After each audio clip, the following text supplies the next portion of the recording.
the car had in it more than what the driver was able to get out of it. Dr. Jerry Punch?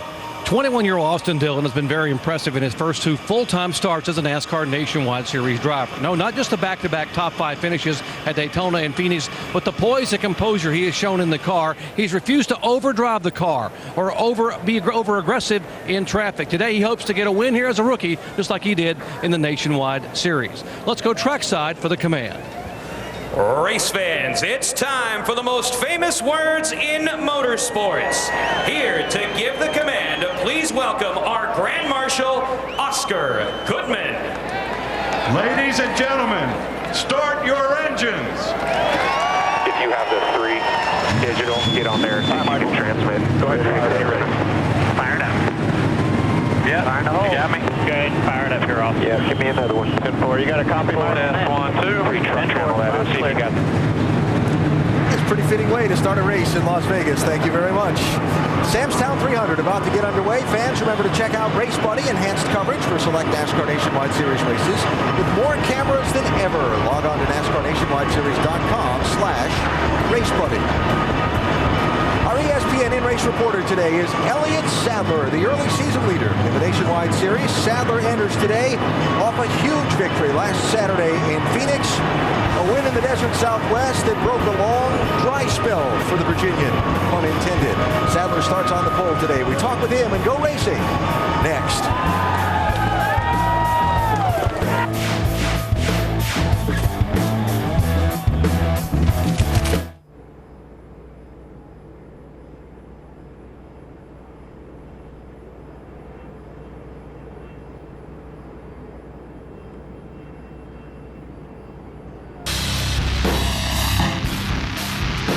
And Elliott Sadler carried the momentum from that win over into qualifying today here at Las Vegas. He was the fastest man in time trial, starts on the pole. Talking about momentum, the win really the culmination of a streak for Sadler, leading all the statistical categories in his last 15 starts in the Nationwide Series.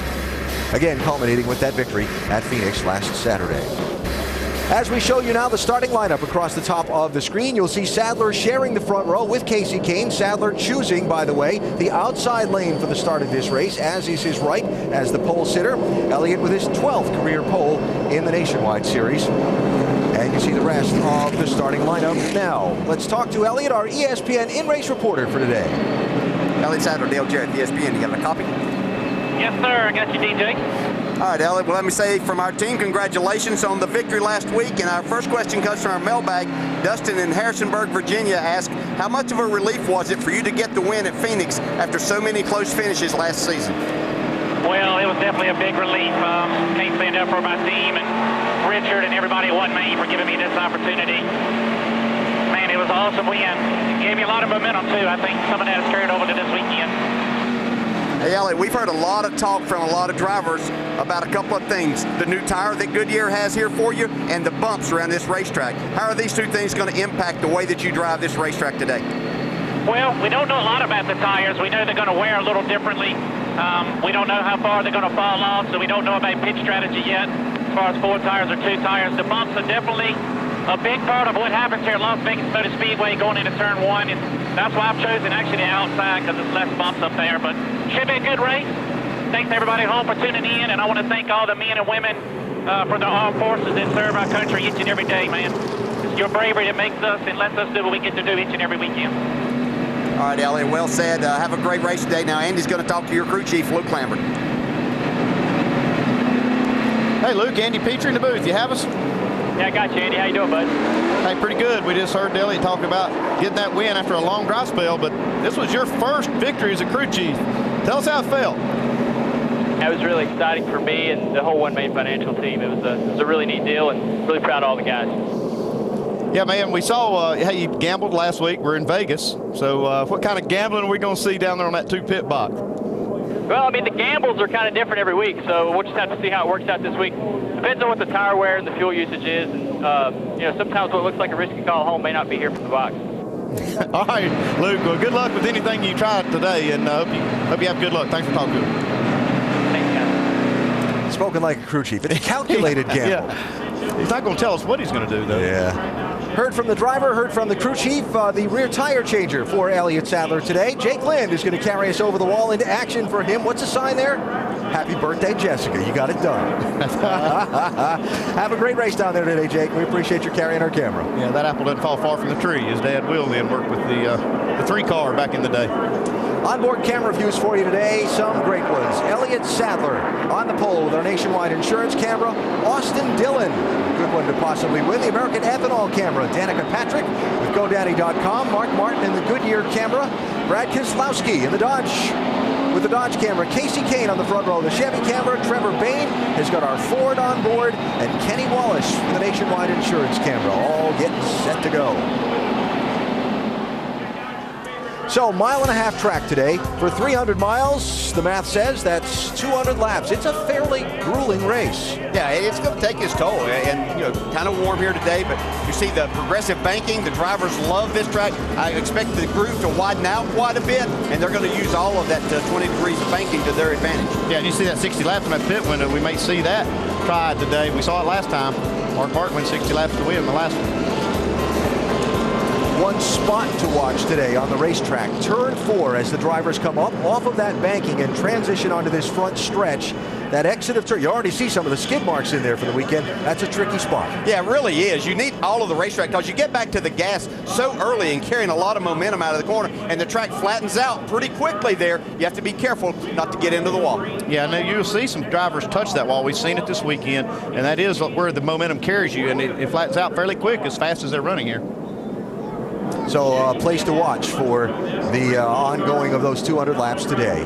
Great starting spot for Brian Scott on the outside of row 2. Joe Gibbs Racing's 11 car, that bright yellow machine. This on their radio. Good job all weekend. Put it together for 200 laps. Let's have a good day on pit road. Track position is key up here. I'll do everything I can. We'll have a good day.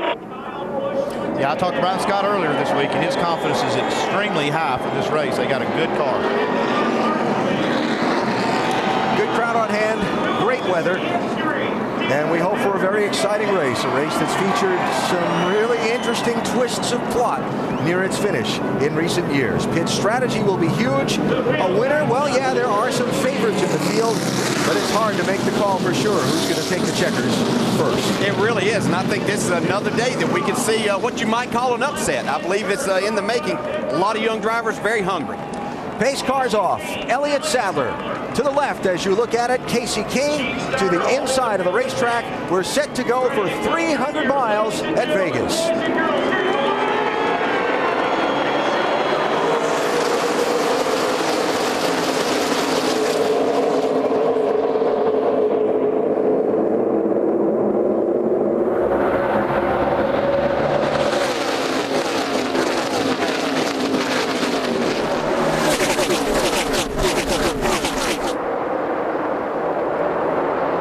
Sadler get a little bit of an advantage with that top line there, is able to drive it into the corner a little bit harder. Brian Scott on the outside of Casey Kane for second. Watch now as the cars work through turns 1 and 2. Watch the suspension on the cars. Watch how they deal with the bumps as the cars go up and down. You'll see it all race long. Yeah, you can see Ricky Stenhouse there right on the bumper. Brian Scott, you run plenty fast enough to get a real drafting effect now. Yeah, I saw the last lap, the first lap down the back straightaway, that Brian Scott got a big draft push down there and ran up on Elliott Sadler's rear bumper. So we'll see some of that drafting. Not as big as you see at Daytona, but you'll see a few. Ricky Stenhouse. Yeah, just going to say, Ricky Stenhouse in the 6 and Brian Scott in the 11. There were a number of people that talked to me about Ricky Stenhouse's car that seemed to be really, really fast and didn't give up a lot as they put some laps on the tire. Brad Keselowski there. I thought that was going to be 3 wide for a second. Yeah, it was interesting to see that a couple of those finishes we talked about, he's been in the highlights, kind of on the wrong side of them. He'd like to change that today.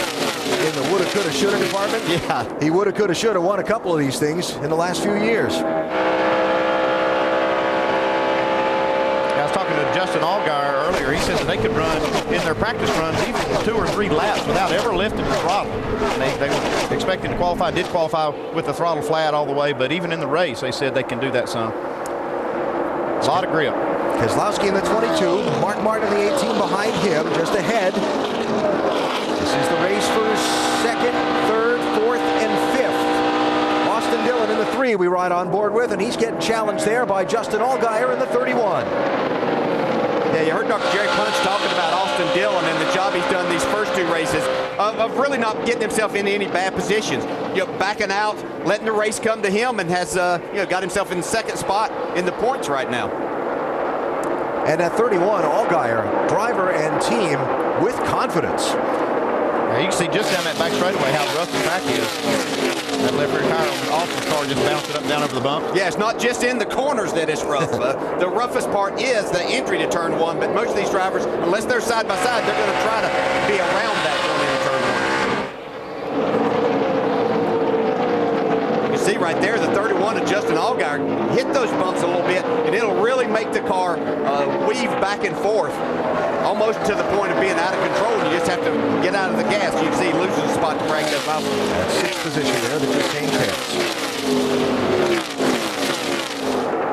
So Elliott Sadler leads. Ricky Stenhouse Jr. 2nd. Brian Scott 3rd. Casey Kane 4th in the 38. And then Austin Dillon 5th in that 3.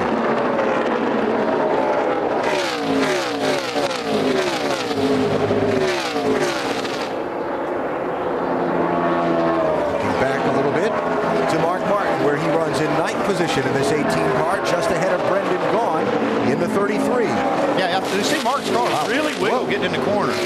I talked to him down on the grid before qualifying. He says, I got a fast car, but this thing is not, I just don't feel like it's under me all the way. He said, I don't know what it is. I don't know if it's just I'm not used to these cars, but he says, I'm not really all that comfortable, even though I'm pretty quick. And that wasn't the first bobble that he's had in these opening 8 laps. A couple of laps ago, watch this. Wow, I say that's not comfortable. Wow. Goodness. Look at that. That's incredible. He and the man that's in the 54 back there right behind him, about 2 of only 2 that could maybe do that, get away with that. Just great car control. Not to overreact in that situation right there.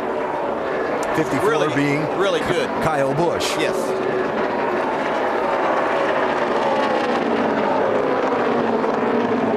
So clean through the opening 9 laps thus far. Elliott Sadler got around Casey Kane on the first lap. He's paced them all so far. We're caution free, but we're very early here in Vegas.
Back at Las Vegas Motor Speedway, the first caution of the race has just come out. That tricky turn 4 we were discussing just before the start of the race has caught up a couple of drivers. 08 car is Kyle Fowler making his Nationwide Series debut. There he is. See Mike Bliss in the 44 get pretty close to his rear bumper. No contact there, but it probably took a lot of the air off of his rear spoiler. Spun, didn't hit anything. He did a great job of spinning the car out and not hitting anything. The other drivers did a real good job of not hitting him. But in behind him, the 24 car of Benny Gordon locked up the brakes to avoid piling in and literally crashed down pit road. Everything okay there. Pit stops, Dave. Well, for sure, Kyle Busch is going to come down pit road and fix a car that he calls wrecking loose. We saw a tremendous save off of turn number 4 a while back. He is going to take on 0 tires, though, save those for later, perhaps get a spring rubber in the left rear and drop the track bar. Those 2 things should help this car be a little easier for Kyle to control. Doc? Ricky Stenhouse says, you know, I don't have any overall grip, and the front's even worse than the rear. So we're going to do a half around only. Fuel it, top it off, no tires, down and away.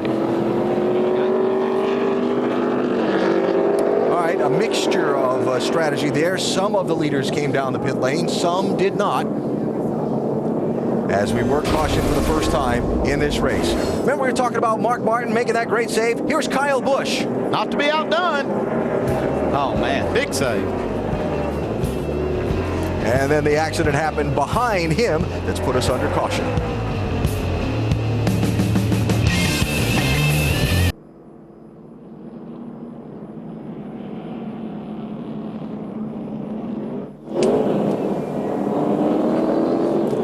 Tomorrow, 2 of the NBA's most storied franchises renew their long-standing rivalry on ABC. Rajon Rondo and the Celtics visit Kobe and the Lakers. It's the NBA on ABC tomorrow at 3:30 Eastern. Coverage starts with Kia NBA Countdown at 3 Eastern. Been a lot happening in the early moments here at Las Vegas. Mentioned the crash that brought out the first caution was a 2-parter. You saw the spin by Kyle Fowler on the track. Now in the aftermath of it, watch what happened to put that kind of damage on Benny Gordon's car that's sending it back toward the garage, right of the screen. It looked like he was going to try to come down pit road, maybe got on the brakes too hard and the car turned left, got into the pit wall. Have to take it behind the wall to do some more work on, probably back to the garage area. Yeah. And fortunately, everything okay, and Gordon's car bouncing off that pit wall and away. Now, a lot of strategy on the pit stops. The top 9 cars on the racetrack did not pit under this caution. First one in line who did pit will be the 11 of Brian Scott. You'll see him on the outside of row number 5 in 10th position for the restart. There is Scott right there. Elliott Sadler again. It kind of looks like the start of the race all over. Sadler choosing the outside row for the restart, putting Casey Kane to his inside.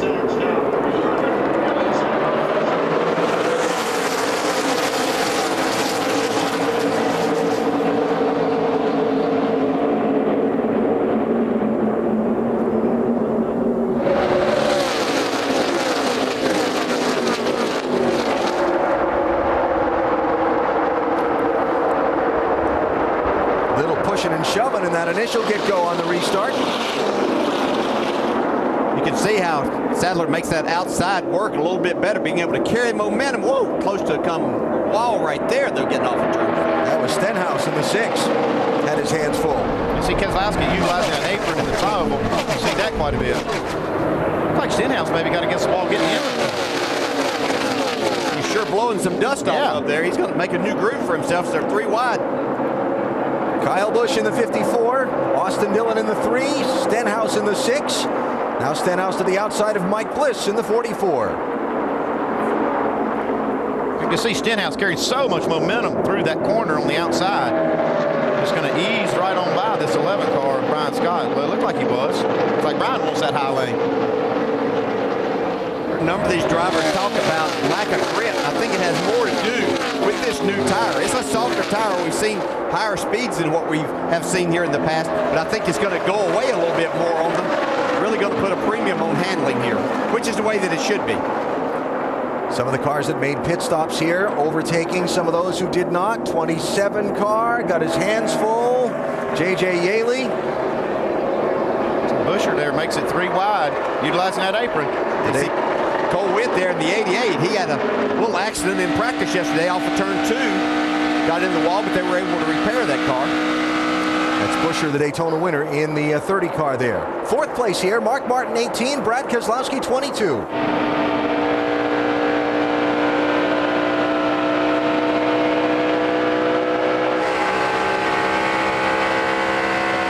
So we saw Mark with that nice save off of turn number 2 in the opening laps. Reports on the 18 car, Vince? Well, it's interesting. When he saved it, Alan, he said, woo!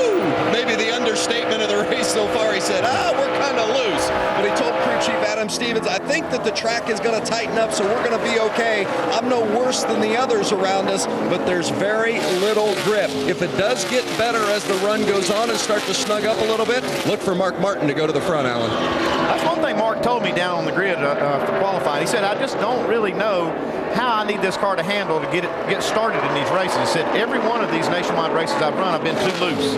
And he said, I think I've got it tight enough today. We'll see. It wasn't tight enough early. Now, I don't think he's got it to that point yet, but these things are difficult to adjust. So just have to see if they utilize wedge, track bar, some air pressure, exactly what it's going to take here today to help Mark be able to stand the gas a little bit more. Just ahead of Mark, one of the hottest drivers in the Nationwide Series, dating back to the end of last season, Brad Keselowski. 3 seconds and a first in his last 4 races. Dave, right now, he's trying to overtake Justin Allgaier for third. Alan, he's also a guy with good reasons for staying out and not pitting that last time. Listen to his radio.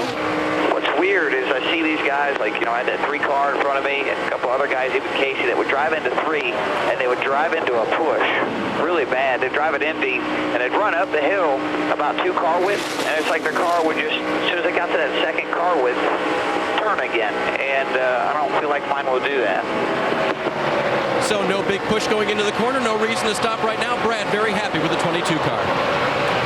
Dave, thanks. And you can see from watching this camera shot how hard the driver's working, particularly in that turn 4 area. Yeah, one thing you can't see is that G-force that works against you in these high bank turns at that speed. Dale, you can speak to that, but it's got to be, this makes it look easy, but it's not. No, it's not at all. And you can see just how little Brad was out of the throttle there. I mean, just for a split second. See, working the steering wheel a little bit. It's a full day's work inside these cars just to try to keep that momentum up. I mentioned Brad's run in these last 4 races. I never really paid much attention to this stuff personally, but when you're in Vegas, you kind of can't help it. He was the odds favorite in the sports book to win this race today. No surprise there. Yeah. Brad Keselowski, former series champion. Looking to go one place better, maybe one lap better at Vegas. Remember, he led at the white flag last year and lost.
Right down here on pit road.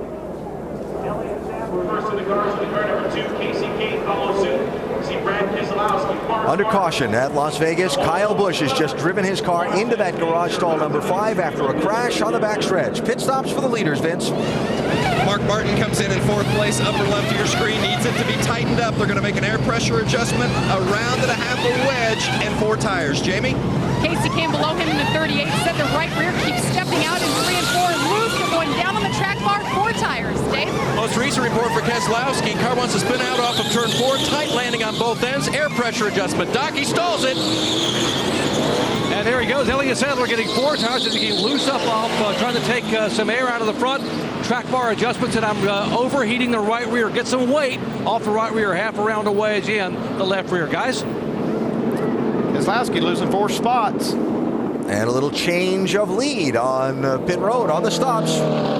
Casey Kane edging Elliott Sadler at that scoring line. Caution brought out by Kyle Busch in the 54. Remember, we saw him having all kind of trouble in turn 4 a few laps earlier. This was in turn 2. They're trying to make a pass on Sam Hornish here. Just gets a little bit loose down on the inside. Looked like he might save it. Wasn't able to.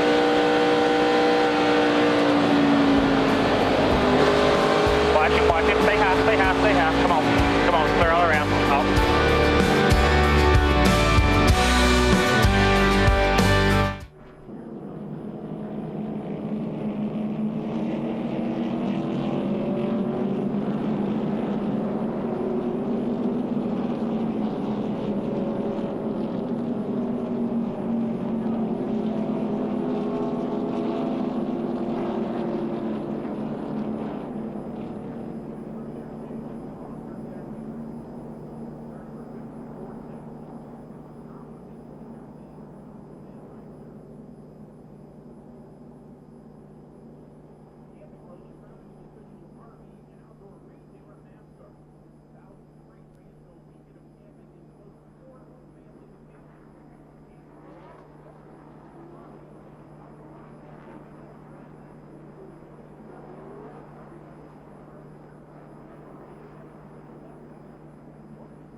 Las Vegas native Kyle Busch, his team working on his car. This racetrack that has been kind to him. He's got a win here in the Sprint Cup Series. Has been very frustrating for him in the Nationwide Series. And this spin a minute ago caused this damage to his Toyota. Well, he kept driving it, missed that first wall, but then this one just couldn't quite keep it out. So the work continues to try and get that 54 back out onto the racetrack. Remember, Kyle and his brother Kurt got a team to drive that car in all the races and hoping to contend for the Owners' Championship in the Nationwide Series. 38, Casey Kane chooses the outside lane as the leader on this restart as we go back to green.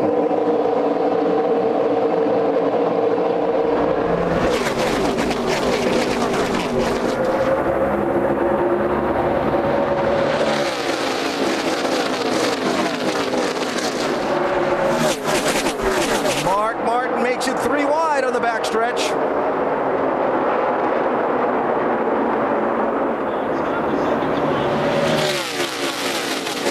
The biggest thing that time was lane choice. You saw Casey Kane had the choice of the outside lane. I don't know if it's that or the fact that the leader gets to start first, but it really cost Elliott. Yeah, it's a little bit of a combination. It's just so rough on the inside of the racetrack. When you enter to turn 1, car will go bouncing around. Your car usually starts off a little bit loose anyway. It makes it very difficult. So after not getting going on the restart and then the 3 wide move by Mark Martin, Elliott Sadler finds himself from 1st to 7th and fighting to hang on to that. Justin Allgaier, 31 to his inside. They're really struggling right now with this 2 car. Yeah, one thing that happens when you have a car, that's just borderline how it's handling. He was out front, so it was pretty good with clean air. But once you get back in traffic, it makes it a whole lot harder. The car didn't drive anywhere near the same. Elliott really struggling now. Update from his pit, Doc. And guys, Elliott has said within a lap of going back to green, he said, I can tell I'm overheating and really hurting that right rear tire. When that happens, he said the car loses all side bite. He said in the middle of the corner and gets very, very free. They took a half a round in the left rear to try to get weight off that right rear, but it's already heating up the right rear and losing grip from the center off. Doc, thanks. And one of the problems for his crew chief Luke Lambert in trying to help adjust this car is you're only going to get a couple of cracks at pit road during this race. Yeah, it's real frustrating. You see Luke there trying to make some notes, thinking about what he's going to do the next time and try to keep his car up front. I mean, he only lost one spot on pit road, but they need to get the car a little bit tighter on the go. Yeah, the other side of it is they haven't worked together that much yet. 2 races in with this, even though they won last week, much more high-speed racetrack. So what level is it that Elliott's loose that he needs some adjustment? On the move, 33, Brendan Gaughan, another Las Vegas native. Another car out of that RCR stable. It's a really good trio of cars they've brought here, all brand new race cars with all the new technology that they've gotten out of RCR. I see Brendan having a good run so far. I asked him, I said, what's going to be a good day for you today? He said, top 5. He said, man, I really think we're going to finish in the top 5. Brendan, former winner in NASCAR's Camping World Truck Series here at Vegas, working on Sam Hornish, trying to get that 8th spot right now. You can see that they're really working that high side. Now Brendan has a run. He's going to make the pass, I believe, on the high side. You really would like, as a driver, to be able to dive to that inside, but you just know that it's going to be difficult with the bumps that are there and the aero situation of getting to the inside of another car. You put yourself in a very vulnerable position.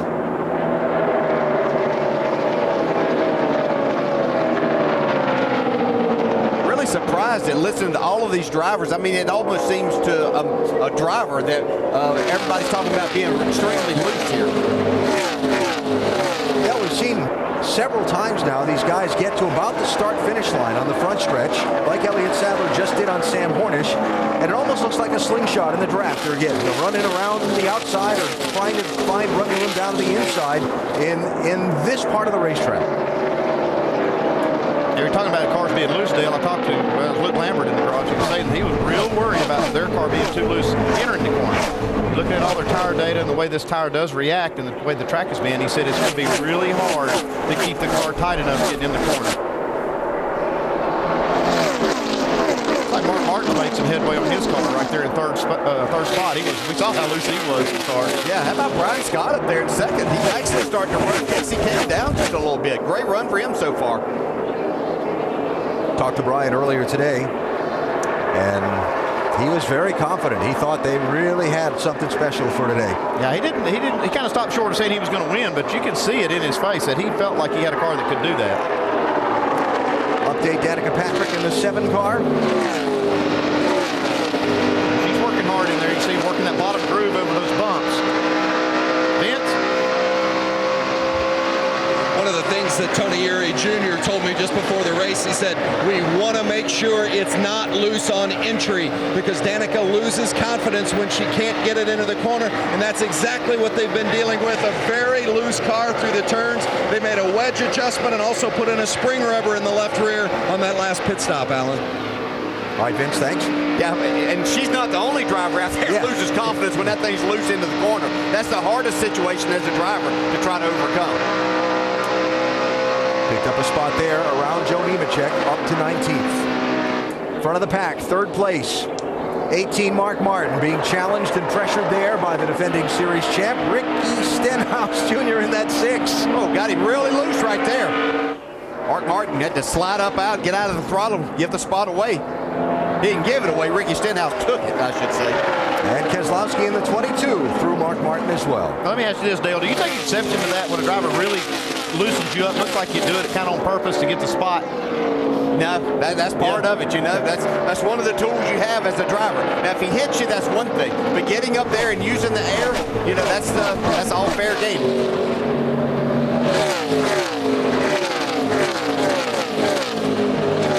Doesn't say you like it. I'm just saying it's just, you know, you understand that that's part of what happens out here. Keselowski looking like he's working the back bumper of that 6 over pretty well. Big bobble there for Stenhouse Jr. in the 6. I can't drive it hard enough to get to them. They can enter so much faster than me, and their front end's still working. Caution out, trouble for Joey Gase in the 39 car. And the yellow is out for the 3rd time in this race. And there's the makings of a right front tire going down. If he ran over something there. Definitely the right front's down. You can see all the damage on the right side. Gase, the 19-year-old, in just his 8th start, running 28th at the time. No one was anticipating any problem. Didn't hear of any wear problems throughout practice or anything like that. So you have to think that maybe he ran over something. You don't use a lot of brake here. Maybe a little contact too. You know, we've seen a lot of cars running side by side and get a little bit of contact there. It can cut the sidewall out of the tire or even get the valve stem. So Luke Lambert, another chance to adjust this car for Elliott Sadler. Can they afford to come in and get more tires here this quickly? It hasn't been that long ago they were on pit road and got tires. Yeah, they're going to be reluctant to put another set of tires on at this point, but that's where it gets tricky for these crew chiefs.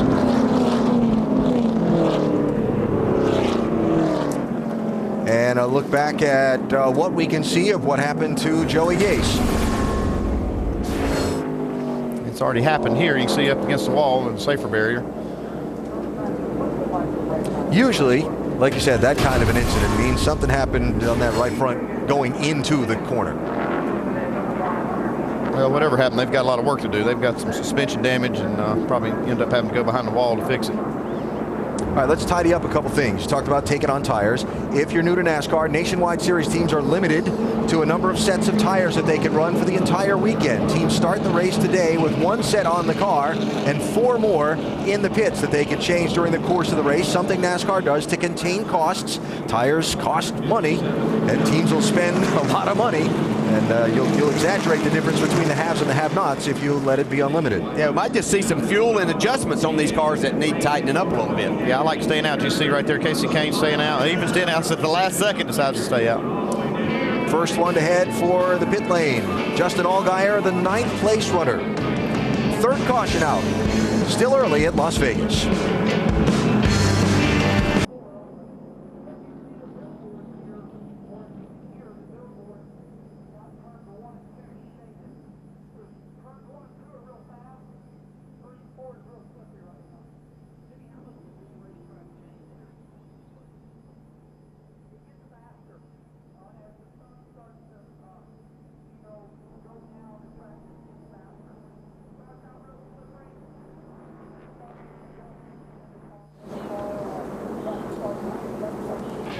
The skyline of Las Vegas as we come back to the Samstown 300 at Las Vegas Motor Speedway. Fans, check out Race Buddy, enhanced coverage for select Nationwide Series races with more cameras than ever. Log on to NASCARNationwideSeries.com/RaceBuddy.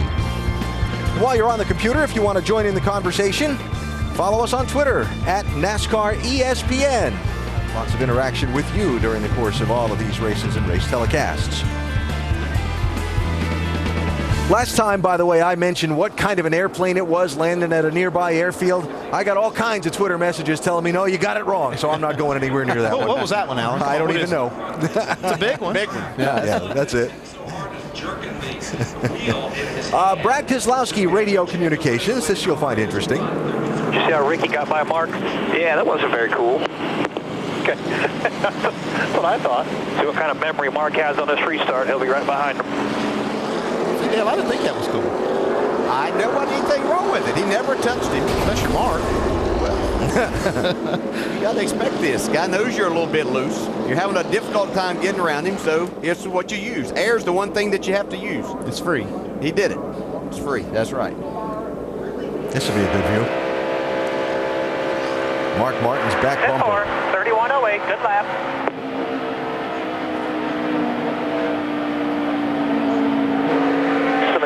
Inside 22, 1 back, got a run, coming inside, there's a hole right there. Now, I'm not saying that Mark Martin won't remember that at some point in time. Usually Mark will give you a spot if he thinks you're faster. He's not going to hold you up, especially early in the race. But we'll see how he handles it. 18 Martin lined up right behind Stenhouse in the 6 for the restart. Problem is, there's that outside line of cars there that might complicate things if Mark tries to deliver a message. Yeah, 3 wide off of turn 2, the last restart. Elliott Sadler there getting to restart here in the outside lane. Maybe he can get going a little better. It looked like his car was coming back to him, maybe tightening up a little bit as they got some laps on the tires. And all this discussion going on behind Casey Kane. Remember, he took the lead on the set of pit stops a little while ago. That 38's been out in front ever since.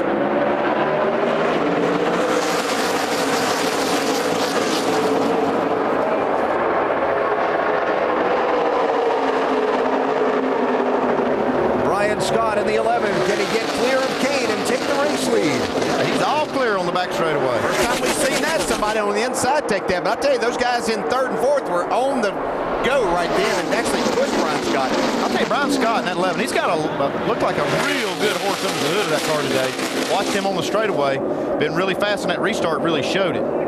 Man, look at him pull this field. 3 wide behind there. Sam Hornish to the apron. Brendan Gaughan in the middle. Trevor Bayne on the outside in the 60. And when they redid this racetrack, that's what made this great. The progressive banking, you can do all that. Go through there 3 wide, enter these corners 3 wide with no problem.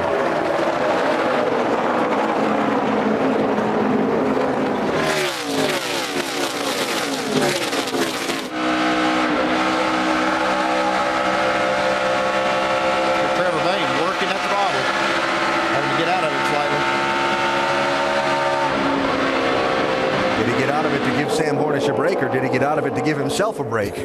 Yeah. That outside wall. Yeah, I think it could have been a little bit of both. You can really get an arrow push coming up out of the corner there. Yeah, you can see even the drafting that the 33 of Brendan Gaughan getting down the straightaway. Trevor Bayne in the 60, Hornish in the 12, racing for 8th and 9th. This, the last race, we'll probably see Trevor Bayne in that 60 car for a while in this Nationwide Series. No sponsorship on that car. They said they were going to run the first 3 races of the year. This is the 3rd. There are no plans to go to the Bristol race next Saturday with Trevor Bayne in the Nationwide Series. That's really unfortunate in a couple of ways. I mean, this is a very talented young driver. You'd think that somewhere out there there's a company looking to get their name out there and be associated with a really good driver, and then he's going to what he considers his home track and not be able to run there. Trevor from Knoxville, Tennessee. But the Roush Fenway team continues to work to put backing together for both Ricky Stenhouse Jr. in that 6 and Trevor Bayne in the 60.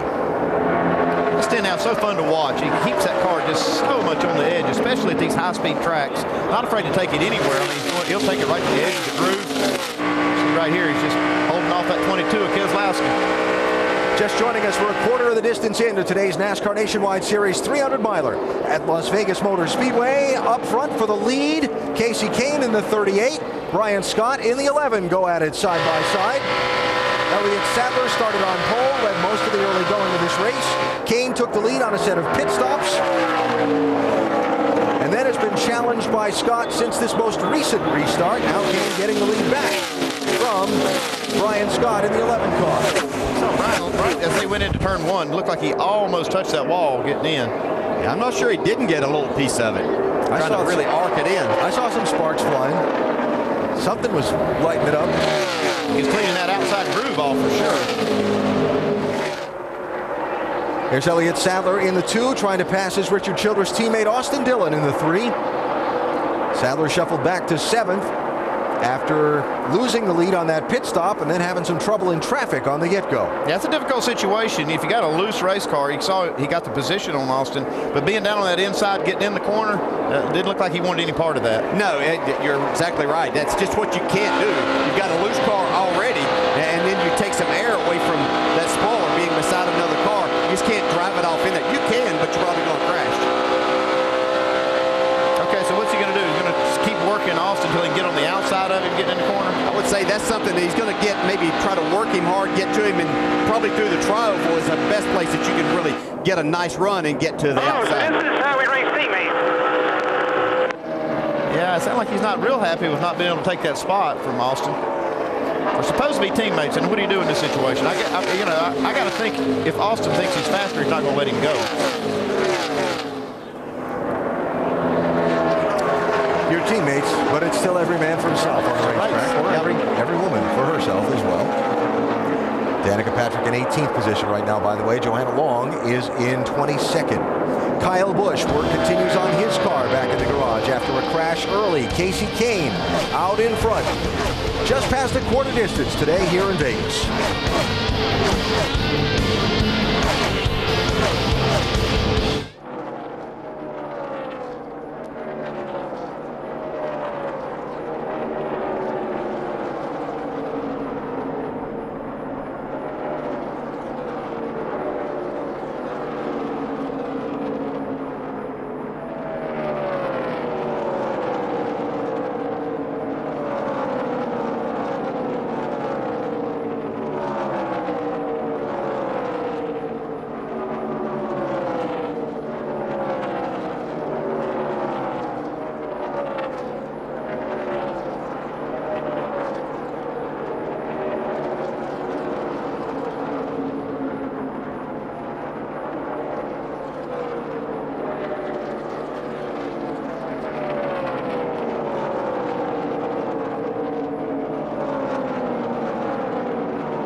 Got some more great motorsports coverage coming up for you throughout the weekend on the ESPN networks. The Tire Kingdom Gator Nationals qualifying 4 a.m. Eastern ESPN2 and the finals at 6 Eastern tomorrow on ESPN2. Courtney Force looking to build on that success after outrunning her dad, the legendary John Force, in the Funny Car semifinals a week ago. Our coverage moves on to Bristol next week. Thunder Valley, ESPN next Saturday at 1 Eastern time. High Bank Half Mile. Hard racing, fast racing. That is next weekend on ESPN. Samstown 300 from Las Vegas Motor Speedway. The race for the lead there. Casey Kane 38, Brian Scott 11. Make sure to go to NASCAR.com for all your latest NASCAR information.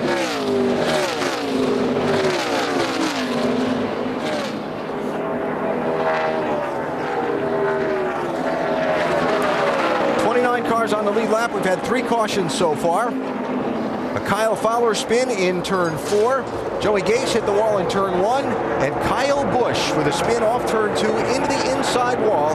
That back at lap number 25. Dave Burns has an update on what's going on with the Kyle Busch camp. And Alan, it was about lap 23 that he radioed his car was really loose in the center of 3 and 4, I guess both ends to be exact.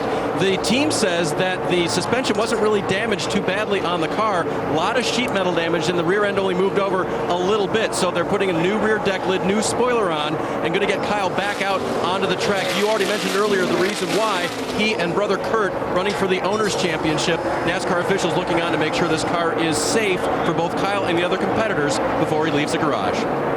Dave, thanks. NASCAR tracking 2 sets of points, one for drivers, one for teams or owners. And Kyle and his brother Kurt hoping that they can be atop those standings at the end of the season. Just about a third of the way into this race. Time to go up to speed with Nationwide Insurance. Casey Kane is the leader, Jamie. And Casey Kane holding off the 11 right now. He's only come in for 1 stop, and on that stop, they tried something different. They took scuffs. Casey loved it. He said it cut his looseness in half. The bad news now, they have stickers from here on out. They must rely on adjustments. Casey's saying right now, car is getting looser.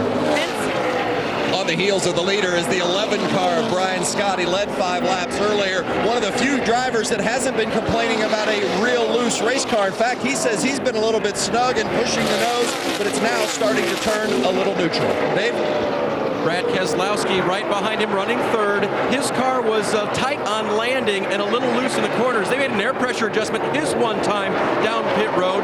He's been reporting that it took off much better. Call for more adjustments on the next round of pit stops as well. Doc? And back in fourth spot, Ricky Stenhouse had been complaining the car has no left rear drive and no front grip at all. But in spite of that, he had driven by Brad Keselowski for third. But now that no front grip is taking his toll. He has lost that spot and trying to hang on. What about Mark Martin, Vince? Well, Mark says the car has been loose. That's what he's been fighting throughout much of the day, and he and crew chief Adam Stevens recently discussing what they're going to do on the next pit stop to continue to snug it up. But Mark has kept it in the top 5, and when you've got Mark Martin in the car with Joe Gibbs equipment, it's looking good when you're hanging around the top 5, Doc. You got to be. What about Elliott Sadler? Whoa, smoke on the racetrack, guys. Elliott Sadler. There was trouble on the front straightaway. Contact between another car and Jennifer Jo Cobb in the 13. Sent Cobb's machine down onto the apron, up the banking in turn 1. We didn't hit a thing. The only damage was from him. We did not hit a thing. She almost managed to keep that car from making any significant impact, and that was close. Yeah, she got forced down low. You see right here. Yeah. She thanks Mike Bliss that was trying to go by. She gets down here and looks like she's just going to maybe spin the car out, but then she's got this angle going straight up on the track. She's lucky no one was coming. Yep, wow. She didn't hit. I don't know how. And didn't get hit by anyone else. Yeah, there wasn't anybody coming when she came back up on the track. That was real lucky. So caution number 4 out in this race.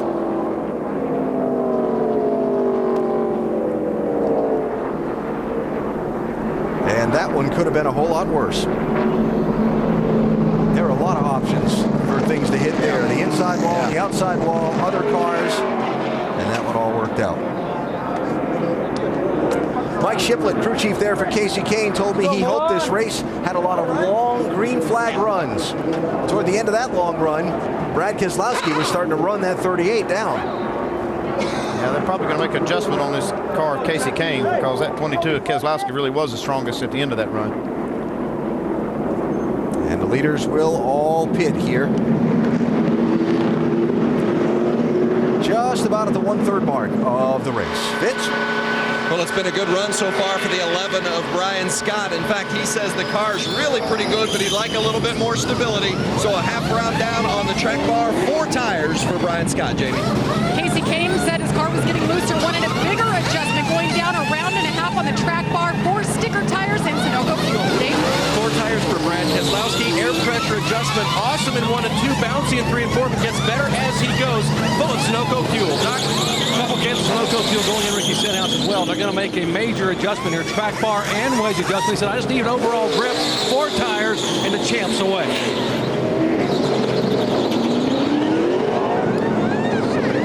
Summary of the pit stops. Elliott Sadler losing a couple spots. Kenny Wallace gaining a couple. Casey Kane's team holds the lead on pit lane.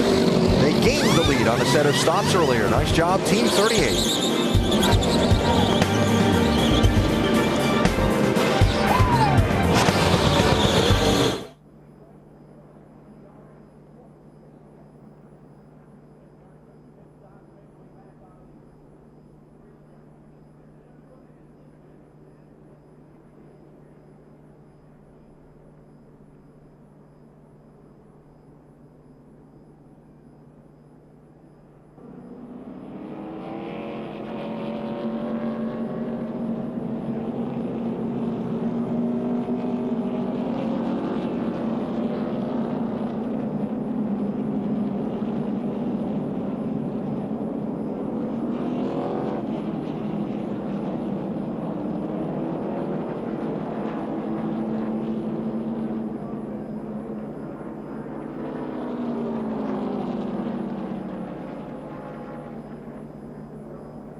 Tomorrow, championship week concludes with a couple of conference final championship games on ESPN and ABC. First at 1 Eastern on ESPN, North Carolina, number 4, and number 17, Florida State at 1 Eastern in the ACC championship.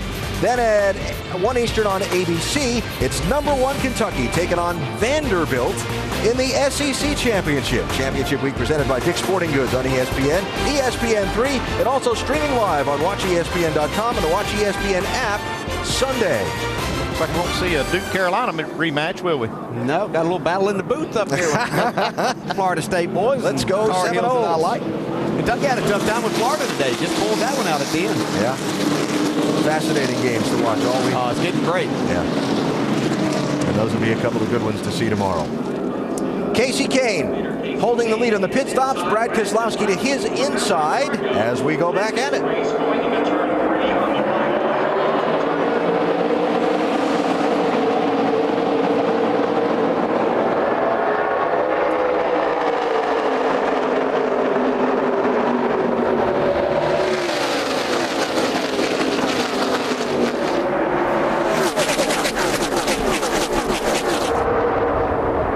Initial start of the first restart, the outside lane carried today. Actually, the first couple of restarts. Now the last couple of restarts, the inside lane has gotten it done. Yeah, I'm not exactly sure what Casey Kane's doing. It's almost like he's trying to slow them down just before he's ready to take off. And it seems like that maybe his car's stumbling a little bit. Yeah, we see the other drivers getting, reacting to those restarts and able to get the jump. Trevor Bayne, 60, went 3 wide. Mark Martin bailed, gave him some room. Yeah, Martin's one of those two that on fresh tires looks like he's really struggling on these restarts. His car extremely loose.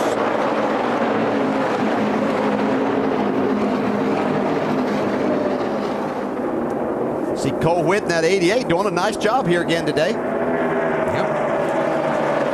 Running in 11th spot, racing for 10th there with Sam Hornish in the 12. Just ahead, Brendan Gaughan, 33, outside of Martin in the 18. Hey, they think a lot about Cole Whitt and his ability as a driver of this guy. I mean, they say he's going to continue to get better every race, and he just has tremendous amount of talent. Cole's only 20 years old. He's just in his 6th Nationwide Series start. I talked to him this morning down in the team's transporter. I said, "You think you're ready to win?" And he said, "You know, we just haven't hit the combination yet where I feel like everything's together." But I said, "You know, I think you're showing a lot of patience and you're showing the poise that you need to win." And he smiled and he said, "I like that." Yeah, I agree with you, Alan. I think that this team overall is just a little bit off right now. I think they'll get their cars better as we go, but right now I don't think their cars are quite as good as we see the RCR cars now, and even some of the Gibbs cars and the Roush cars. I think they've got just a little bit of work to do, and I think Cole Witt's doing a good job of not overdriving the car when he doesn't have maybe a winning car under him. Holding the 11th spot there, just in front of Kenny Wallace in the 09. Vince, how about this 88? Well, and one of the things I think that's been a positive for these guys today is that they were in the neighborhood when the race started. So many of these other teams fought major loose. As you see Mark Martin working on the left side of your screen, Cole Witt on the right-hand side of your screen. Witt's car was just neutral early on, and they've snugged it up just a little bit, but they haven't made major changes to the 88, so that's a credit to Pops Uri, the crew chief. I thought he gave Cole Witt the best compliment when he said, "That kid's a racer." There you go. A little dicey there between Brendan Gaughan and Mark Martin. Yeah, Mark was trying to make a pass on Trevor Bayne. He got his left front tire down below the white line in this spot the last lap. He wasn't able to get back to the gas. Brendan Gaughan almost ran over Mark Martin. And they race there for 8th and 9th spots.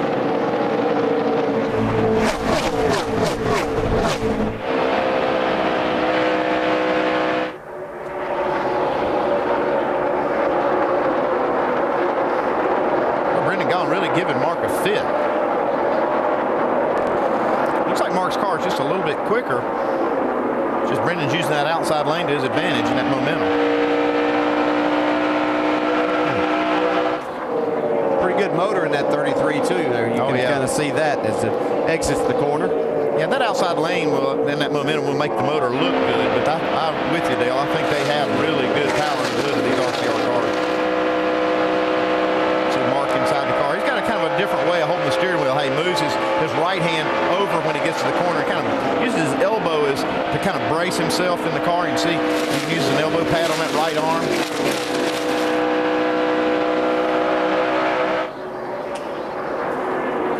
Trevor Bayne in the 60. Being challenged by those guys. 7th, 8th, and 9th positions there. Brendan's reluctant to give up the spot. He's chased down Trevor Bayne, so he thinks if I can get there first, I can get by him and get going. Mark thinks he's got the faster car and needs to get by both of them. Yeah, I think Brendan Gaughan, and you see, goes to the inside here. I was going to say he's going to have to try that inside because Trevor Bayne has been committed to that top. See if Brendan can make that work. This is how he made the pass on Mark Martin. To Trevor Bayne's pit, Dave. Struggling right now with the race car, Alan. The car won't turn for him. You see him go to the high side to try to make something out of it. He radioed in, hoping the air pressures would come up soon on this thing. And if he's holding these guys off, I guess it's not too bad. Yeah. And still, Martin fighting to find a way around Brendan Gaughan. And a lot of times, right behind those, saw Sam Hornish get loose. See Mark Martin get loose, trying to stay in the gas and maybe get up aside and get a little bit of air off of Brendan Gaughan's car there as he gets down into turn 1. But the bumps, you can see, just has to get out of the throttle. Fall back in line. That allowed Trevor Bayne to get away a little bit as they raced.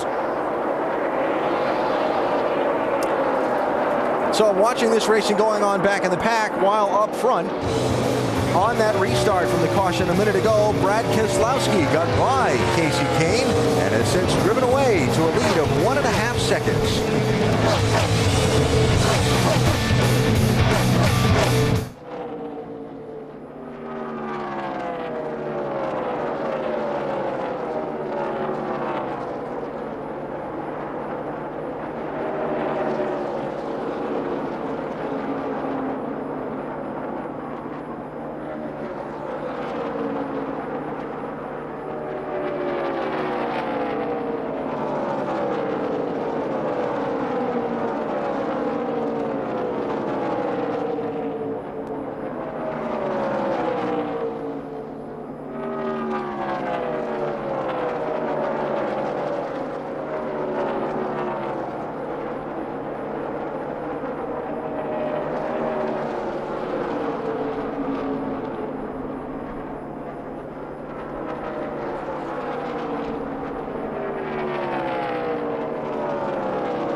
Approaching halfway in today's NASCAR Nationwide Series race, Las Vegas Motor Speedway on a beautiful Saturday afternoon. Brad Keselowski, one of 5 different drivers that have traded the lead through the first nearly 150 miles of this event. Keselowski out in front of second place Ricky Stenhouse Jr. by 1.7 seconds. 27 cars on the lead lap at the moment. A little while ago, it was Kasey Kahne that was racing Brad Keselowski for the lead. Now Kahne finds himself almost 4 seconds back in third place. What's going on with this 38, Jamie? Well, in the last run of pit stops, they put his first set of sticker tires on, and Kasey even said, I'm not sure what the car is going to do. Well, we've seen it. It hasn't been as quick on the restart, and he's fallen back a bit, saying he's just getting worse and worse as far as loose goes. They've been adjusting him with track bar, but they're looking at air pressure or wedge next. Alan? All right, Jamie, thanks. So Kasey struggling right now, struggling in third place, but not able to keep up like he was before. Yeah, he's got a stack of cars behind him, though. He's kind of fell back into that group. It's like Mark Martin might be one of the quicker cars of that group. Looking back to just outside the top 10, there's 11th place Sam Hornish Jr. as we go up to speed with Nationwide Insurance and find out what's going on with some of these cars just outside the top 10. Jamie? Well, Sam Hornish Jr. is a veteran when it comes to Las Vegas Motor Speedway, from the IndyCar Series to Cup to testing, but this is his first Nationwide Series race, and it is a new challenge for him. He too has been saying he's loose, chattering the front. Last round of stops, he wanted what his teammate Brad Keselowski had, who's leading the race. Now behind him is the 31 of Justin Allgaier coming in yesterday. Justin said this is the best driving Nationwide car he's ever had at Las Vegas, but today is a new day, and it hasn't been that great. He too has been loose. They've been adjusting with wedge, and track bar isn't seeming to help too much. Behind him, the 09 of Kenny Wallace has gotten off to a bad start this season. He's had 2 DNFs, hoping to turn that around here in Las Vegas. They've been working on this car, hoping to get some sponsorship. You can see it's black. He doesn't have any sponsorship as of now. And Jamie, up to 14th is the 7 car of Danica Patrick. They've been fighting a loose car throughout the course of the day, but her and crew chief Tony Uri Jr. are keeping their sense of humor about it. Glad I didn't have another right rear spring in there that you was trying to talk me into. Yeah. Thank you for being a veteran. I'd have been running the track like Darlington.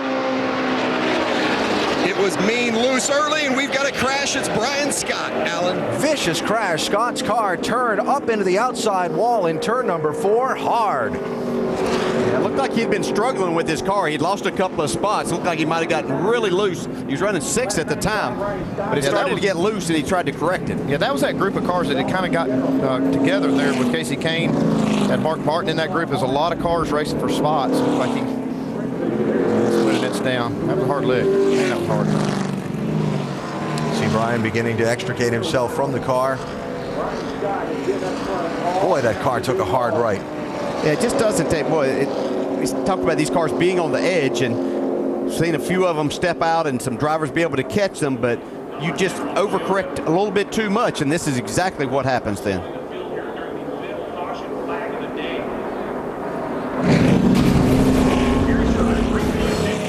Right side of the screen. We had a car on the outside. That literally sucks your car around. You can see. Man, that's a hard hit. That was Trevor Bayne that had gone around the outside of Brian Scott. It just really, literally pulls the back end of your car around right there. You see he's trying to save it. Oh, man, that had to hurt. It's really hard. You know, your instinct is to try to save the car right there, but it turns back to the right so quickly, it's almost impossible to catch up with it. Trevor Bayne do anything he shouldn't have there in that 6? No, that's just he saw the opening to get to the outside and had a run there, and you know that's just another one of the arrow situations that you can get yourself in. And when you have a loose race car, that's the type of things that happen. And we've seen this with Brian Scott a number of times over the last year and up to this point. Have some fast cars, they just can't seem to finish it off. Yeah, it's good to see him jump out of the car. Yeah, it really is. Tough break today. He really had high hopes.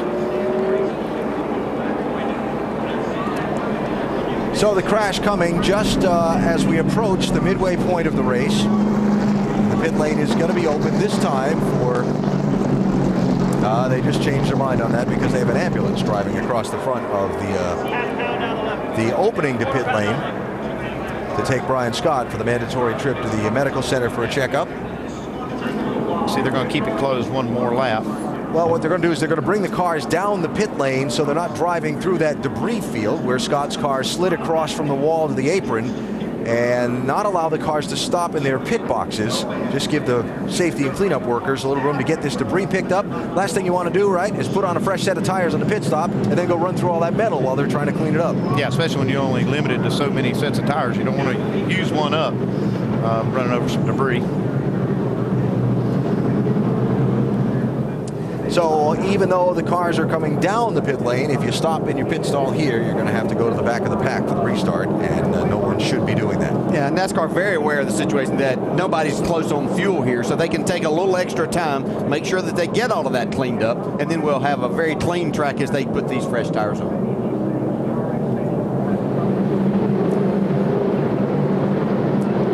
So crews have a minute before they'll have to go to work. Fifth caution of the race for sixth place runner at the time, Brian Scott in that 11, who went for a nasty ride in turn 4.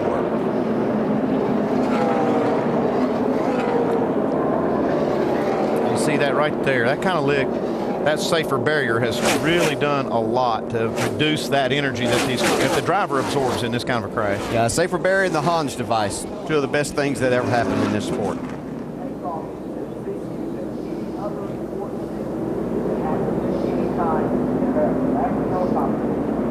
See just how much energy that is. Rear tires coming off the ground.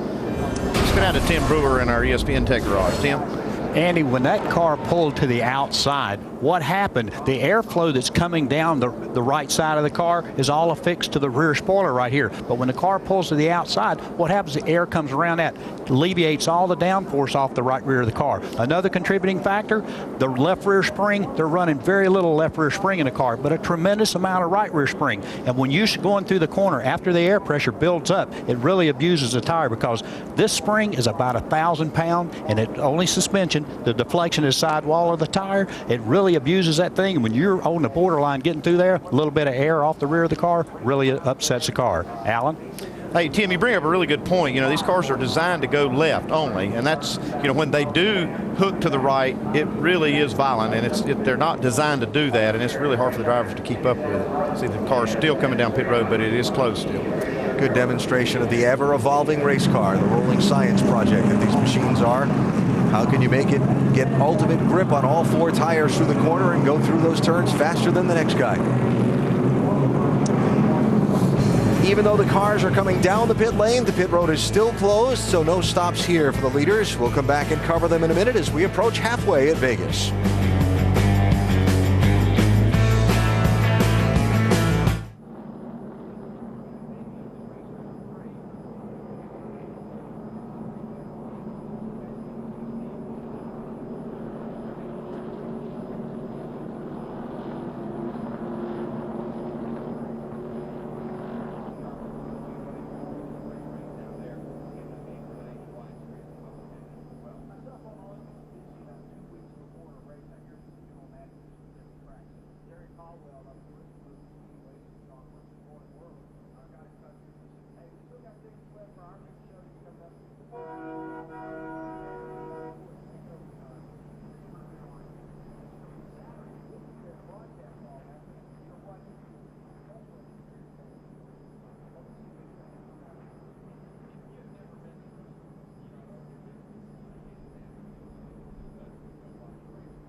that ruggedness. And we're not even halfway in today's Sam's Town 300 for the NASCAR Nationwide Series at Las Vegas Motor Speedway. The latest of the 5 cautions for that hard crash for Brian Scott in the 11 car. Cleanup continuing there in turn 4.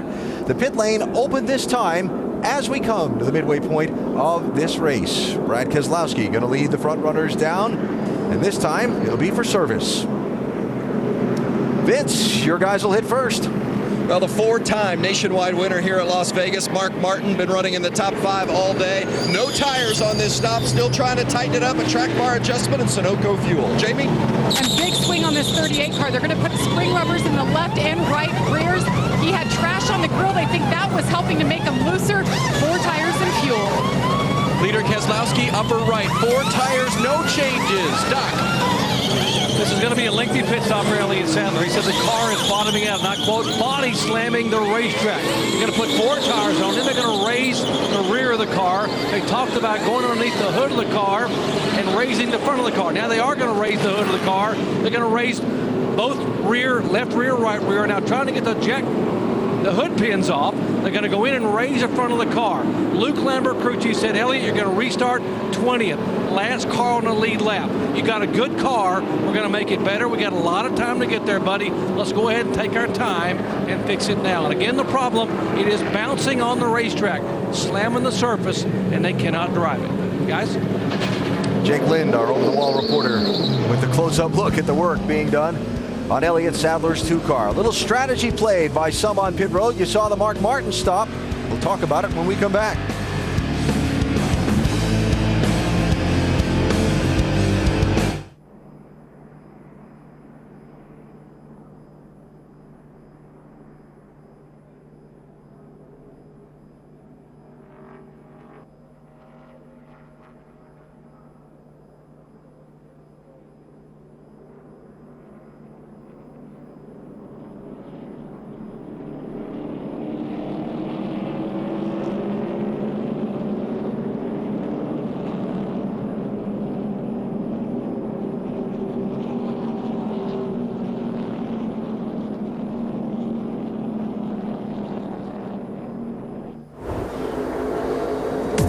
Lap away from the restart here in Las Vegas. Don't forget the Tire Kingdom Gator Nationals qualifying 4 a.m. Eastern Time, ESPN2. The finals are at 6 Eastern Time tomorrow, Sunday. And next week, the NASCAR Nationwide Series is on to Bristol Thunder Valley.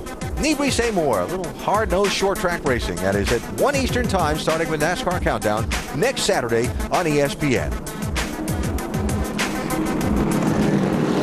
Wrapping up the caution after a hard crash for Brian Scott. Jamie?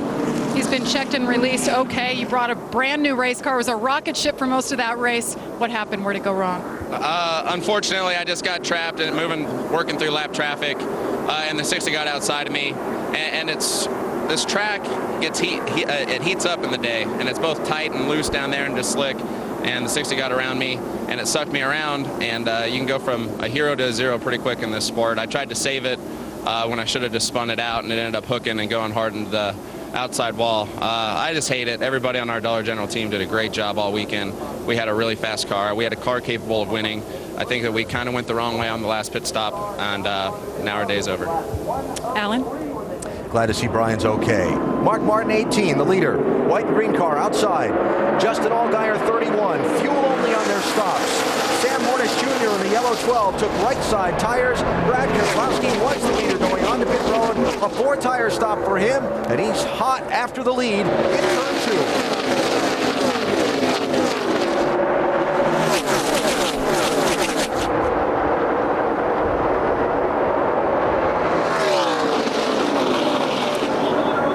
Elliott Sadler went from 7th place all the way back to 19th by that long stop to make adjustments on that car. Yeah, you see Danica Patrick in the 7 in the top 10 now.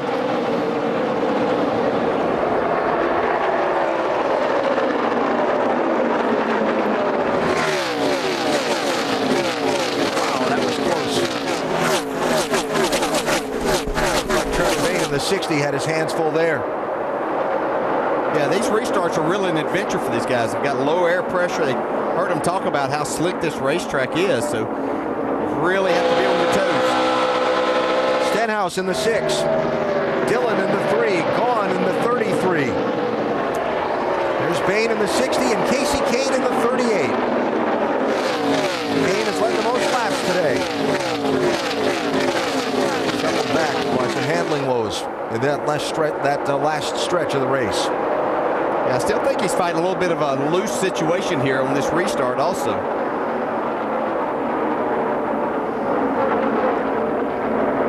Austin Dillon trying to hold off that 6-car Stenhouse. I talked to Andy Houston. He's a spotter on this team. He's an accomplished racer himself, but he kind of coaches Austin from the roof. He said that's one of the things that they've been trying to work on is getting going after a restart. He said they typically lose some spots or lose a little time, but then after it gets going, he's got one of the faster cars. So it is one of the things that they're trying to focus on.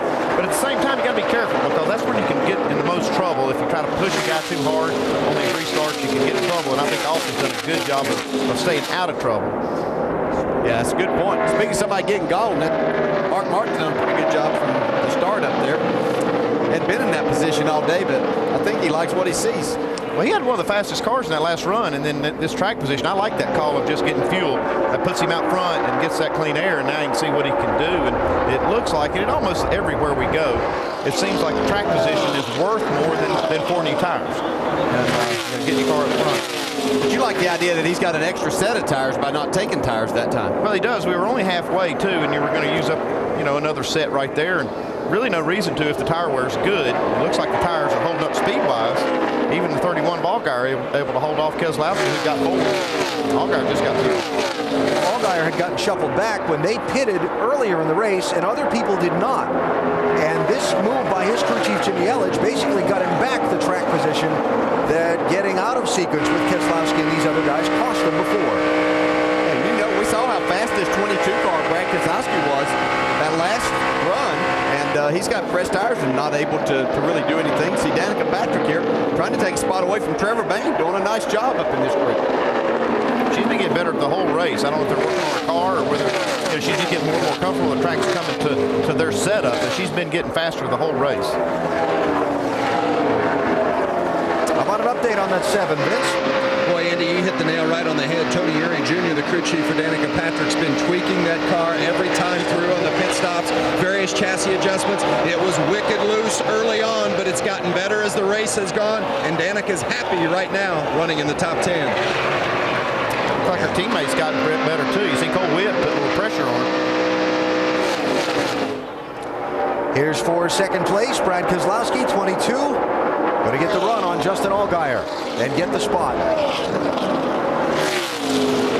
Talking about gambling on some of these pit calls, I talked to Luke Lambert. He's saying that a lot of times late in the race, it's almost a bigger gamble to get 4 tires than it is to take the 2 or no tires to get the track position, because a lot of times you never get those spots back that you give up.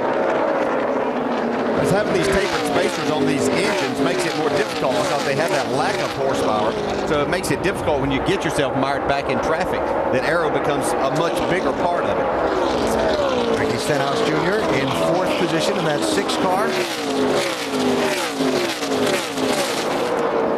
Working those hands. Love it when the drivers wear the white gloves. I'll tell you, when Stenhouse is on it, you'll see his white gloves really moving in that car. He's never really turning left. He's kind of just catching the car all the way through the corner. I think it's one of the reasons he's so fast. Able to really keep it on the edge.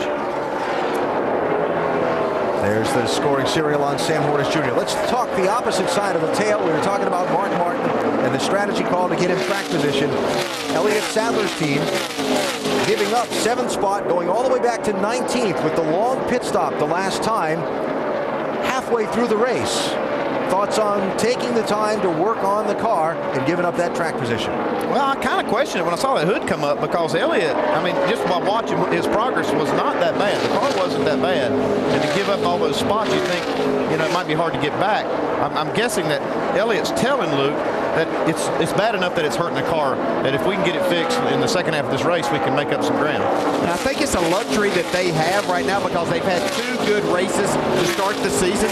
So they felt like that, hey, let's take a chance, get back here. Our car's fast enough. Maybe we can drive back up there. I think they'll certainly get back inside the top 10 and possibly a top 5. Well, if there's any debate between driver and crew chief about whether or not to make the long stop, just before they decided to do so, the owner might have settled it for him. Hey, Luke. Yeah, 10-4. I believe I'd do whatever adjustments I can. That car is really fast if you get it right. You just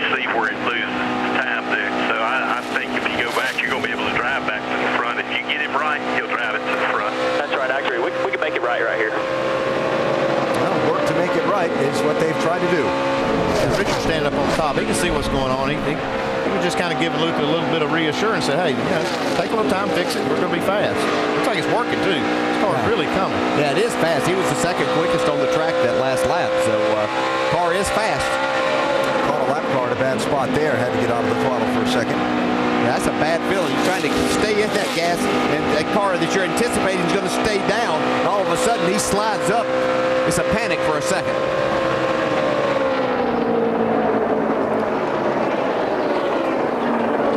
So Sadler, who started on pole after winning last Saturday's race at Phoenix, dropped all the way to 19th. He's up to 12th now. He's still got a long way to go here at Las Vegas. The Nationwide Series championship leader. Yeah, that 2 cars trying to come back to the front.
Get all you need for your bracket tomorrow from our experts on Selection Sunday. Coverage starts at 3 Eastern on ESPN with Bracketology. Then at 6 Eastern, catch Sports Center for more coverage of the brackets. And at 7 Eastern, back to Bracketology presented by Staples. Find out who's in, whose bubble got burst, and who our guys predict is headed to the Final Four. Selection Sunday on ESPN. Was there anything more fun than picking out those, trying to pick the winners of that and going all the way through? Well, pick me one Final Four. There's Kyle Busch. Final Four. Yeah, one of them. Kyle Busch back on the track. North Carolina. That was easy. I knew that was Kentucky's going to be hard to beat. But is it with your heart instead of your head? Yeah. Kyle Busch back on track at a place that has frustrated him. Yeah, he's got a Sprint Cup win here, but this Las Vegas track's been kind of cruel to him, and so far the start of 2012 in the Kyle Busch Motorsports effort, with crew chief Mike Beam there, has been frustrating as well.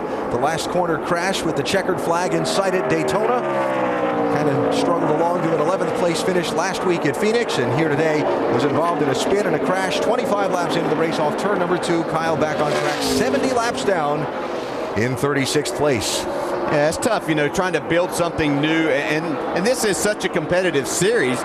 And, you know, and Kyle Busch is used to running up front. He's not used to being back there running 10th, and sometimes you push things a little bit too hard, and then you look up on the scoreboard as you did last week and saw Denny Hamlin driving the 18 leading the race. Now here it is, Mark Martin driving. He's trying to close back in on his all-time wins lead. Yes, he is. Pretty good race for position here. Casey Kane, 38. Cole Witt, 88. Danica Patrick, 7. 14 cars, Eric McClure. A couple of laps down. Looks like Casey Kane really struggles after they put some laps on the tires. He starts backing up. He's holding up this group now. He's fell back into the grasp of Cole Witt. You see back there, there's Danica Patrick and Elliott Sadler. Sadler has run this group down from a little ways back. Check this out on his radio. Oh, hang on. That was close. Impact's running 20s and 40s, 2 to 4 tenths better than him. Tell him, hold on, I'll be in a minute. Obviously, that was before that moment off of turn number 2. Yeah, you can see he got a big arrow push as Danica's car kind of slid up there in front of him and took the air away from the front. But that just shows you what a win and confidence will do. Gives you a little bit of extra pep to your step. And Elliott's feeling they had a little celebration this weekend, earlier this week, for his buddies at Aria Hotel out here. So he was feeling good coming in here and feeling like that he could come here and win 2 races in a row. Started on pole today. Lost the lead on a pit stop, then got shuffled back in traffic when he had a little difficulty after that restart. And then his crew taking the time for the long pit stop just recently, about 29 laps ago. Talking about drivers in their hands, boy, Casey Kane has his hands full with that 38 car right now. Danica Patrick by him, Elliott Sadler drawing alongside. Kane led 40 laps in this race, has led more laps than anybody else so far today. Yeah, it looks like that car's just sitting on that right rear tire. You see right there, he's hardly able to turn the wheel left at all. And basically keeps him chasing it. And that's, sometimes it's fast that way, but he's just too loose. Mark Martin is the race leader. Brad Keselowski is running second, the man who's come within a lap or two of winning a couple of these races. Dave, he's within a couple of seconds of the leader at the moment. And Vegas is not being good to him once again, Alan. Listen to his radio transmission about 10 laps ago. All right, man, I got to fill you in on something. For some reason, and it may be on the car side, we're not getting fuel in this thing like we need to, okay? We're not, I can't even tell you right now how far we can go. We're not sure how much we got in it. We think we only have anywhere from 8 to 10 more laps. So if you feel anything sputter, just come to us, and we're going to have to overcome it, okay? He's out. So he is out, you guys. It sputtered on him, and the thing is, they have traded fuel cans. Both fuel cans have shown the return coming up in the neck like it was full, so they think it's on the car side. The car is not accepting the fuel, so they'll try to get it full now, but this is not good again for Brad here at Vegas. Yeah, this closed loop fuel system where the vent and all that is encasing the car in the can. It's really been a struggle for a lot of teams to make this work. It's made it take longer to fuel the cars, and then sometimes you don't get it full, and it's hard to tell if it is full. This is going to cost Brad a ton having to come down pit road under caution. Under green. He lost a lot of time on the back straightaway. He's already going to be lapped down before he even gets to his pit stall. And it's not like they're even in a fuel window now that he can make it. Well, they got bigger problems. They're trying to figure out why it will take fuel. See the air coming up into the vent. It's good, actually. Looks like it took that can pretty well.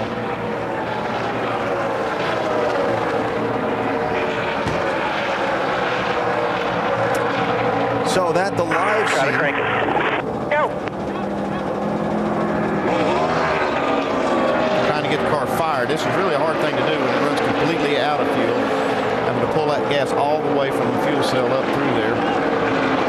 Mechanical fuel pumps on these cars.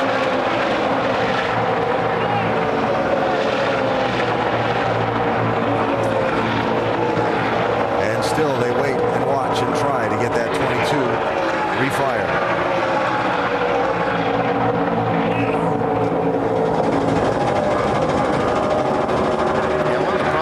They're trying to put fuel directly into the carburetor through that opening in the cowl, and they could, the car wants a certain mixture of fuel. You can get it too much fuel in there and it won't fire, and you get not enough, it won't fire. Now officials are telling them. Hi, Brad, it ain't got no rear squirter. Going dead, I'm started.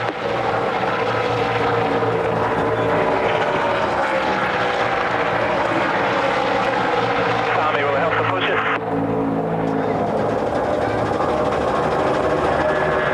Hear the starter spinning over there, finally does fire.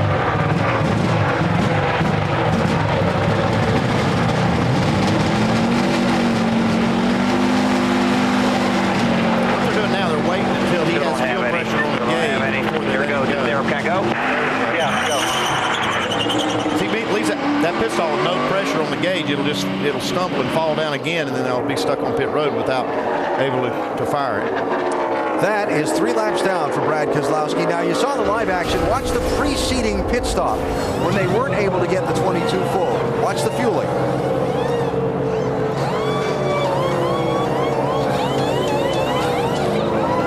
You'd see them switching cans right there, but they're still with the first can. See how much fuel? That can was still heavy when he let it down. And Brad is going to have to come back in for a pass-through penalty. Probably when he, I'll double check, but probably when he came down pit road with no power on, the tachometer's not working, and he didn't know he was probably going too fast, even though he was coasting. When you run out of fuel, it's just so many things that it creates problems for. That was a couple of them we saw. Yeah, you've experienced it. I remember once at Indianapolis when you ran out of fuel. Yeah. And confirmed from NASCAR, it was too fast entering pit road. So, scratch Brad Keselowski from the picture of contenders. Mark Martin's lead on Ricky Stenhouse Jr. 1.7 seconds, 63 laps to go. What's going to happen next?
Don't forget, next Saturday, the NASCAR Nationwide Series short track racing at Bristol Thunder Valley. Next Saturday, 1 Eastern, ESPN, starting with NASCAR Countdown.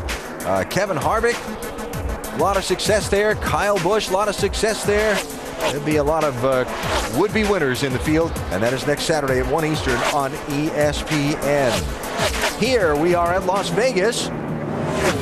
And we're about 3/4 of the way through the Samstown 300. Mark Martin is out in front, got the lead after his team went for fuel only on their last pit stop just at the midway point of the race. Caution coming out. Caution's out. Caution's out. Debris. Turn 2. There you go. Inside the fuel window to make it all the way to the end. 56 laps to go now. Last year we saw Mark Martin go 60 laps to the end. You see right there the 50 of Bell is stalled. Well, that's a significant piece of debris. Yeah. An entire race car.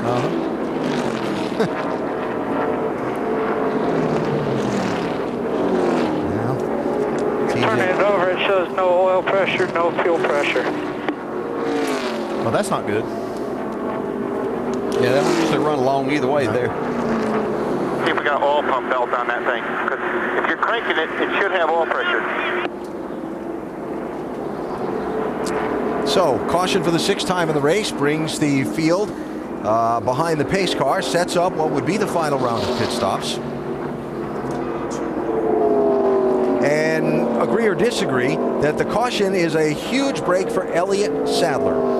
Yeah, he had driven up from like 20th spot up into the side of the top 10. So they got the car fixed. They needed to make up some of that ground that they had lost, and now they've done that with this caution coming out. They can make up a couple spots on pit road, put him in a really good position to maybe challenge for the win. And look to double it up for the restart and so on. Yeah, certainly a big break for him to try to get back into an opportunity to possibly win this race. But I'd have to say that this might be Mark Martin's final stop, especially when that car performed. I think it will be for any of these drivers up inside the top 10 because they can make it. They'll take track position. And I really like Elliott Sadler's pit stall. He's got the #1 pit stall by being on the pole. So, if they make a good stop here, he can make up a few spots.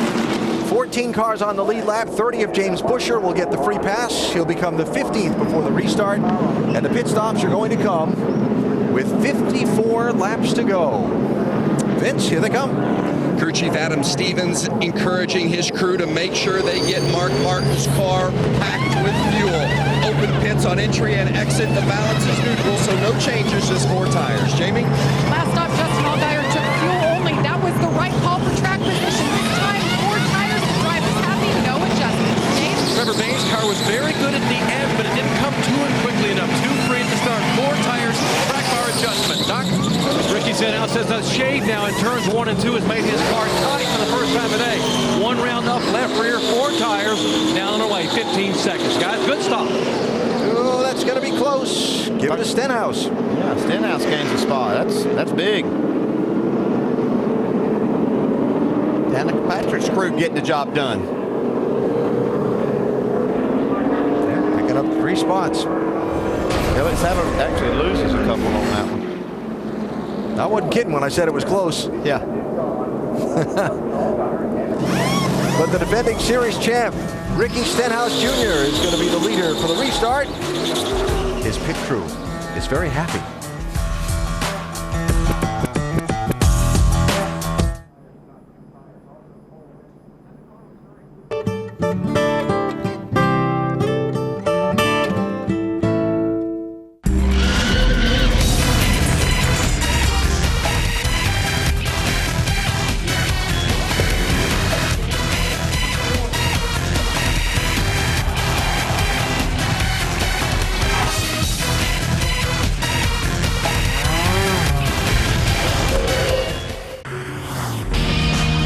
Fans of tyre smoke and side-by-side drift action are in for a special treat this Monday, March the 12th on Motors TV. At 7:05, the high-speed television channel heads to the Fuji Speedway in Japan for round 8 of the high-intensity and highly entertaining D1 Professional Drift Series.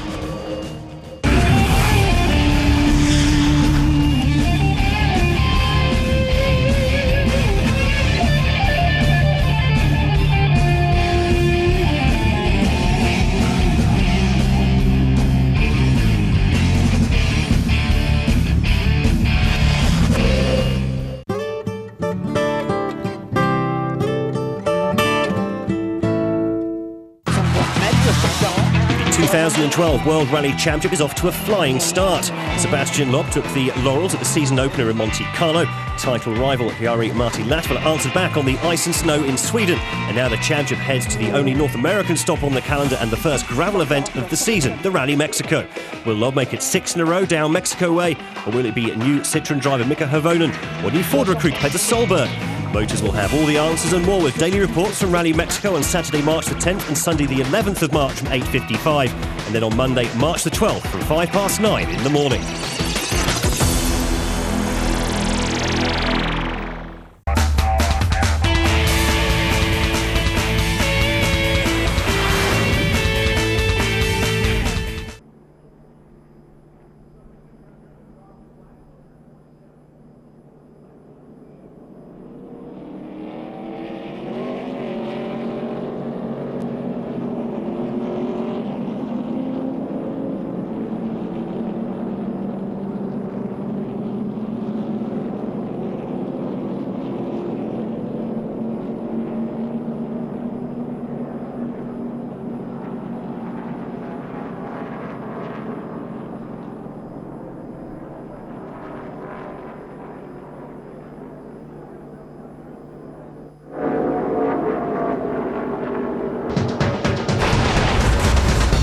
NASCAR Nationwide Series is brought to you by Wagner Brakes. Save up to $40 on TQ after mail-in rebate. Visit WagnerTQRebate.com for details.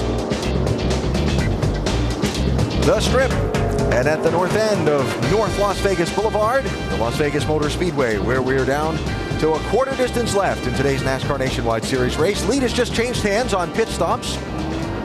Ricky Stenhouse Jr. getting out barely ahead of Mark Martin for the top spot, and the difference between the two was the slimmest of margins. It's all about inches, and that's what we saw Mark get beat off of pit road by just an inch or so. You see right here, the pit stop going really smooth.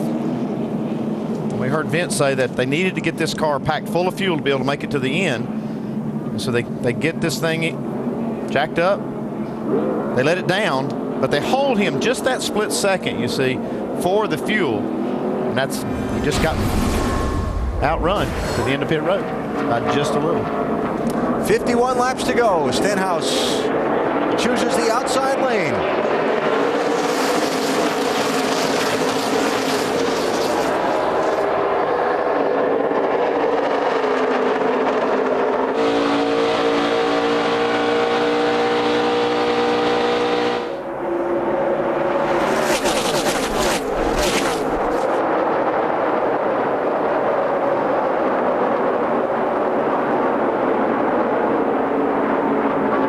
Stenhouse 6, Martin 18, Baines 60, 1, 2, and 3. I think that was really key right there. Mark Martin had been struggling on the restart, especially down the inside. He was able to hold on to that second spot. That's going to give him an opportunity to certainly challenge Ricky Stenhouse here. Now, I know you drivers like to keep those markers in your head. Remember, if you were with us earlier in the race, Stenhouse ran right up on Martin's back bumper. The air loosened Mark's car up. Mark had to make a nice little save. Will the roles be reversed here? I promise you, Mark Martin has not forgotten that. And if he has to struggle too much here in trying to get by Ricky Stenhouse, he'll use that.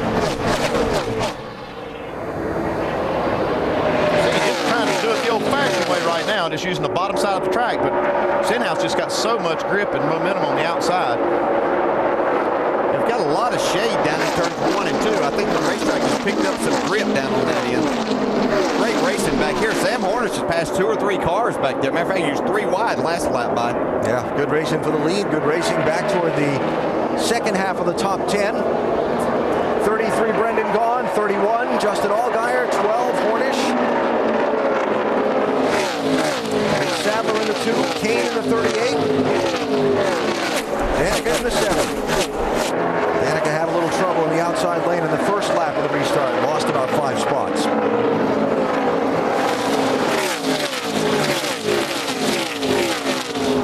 Well, they made some nice adjustment to Sam Hornish's car on that last pit stop because he really was struggling.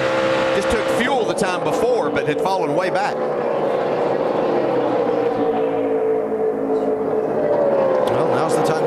To be at its best, right? This is when you need it. Give it everything you got.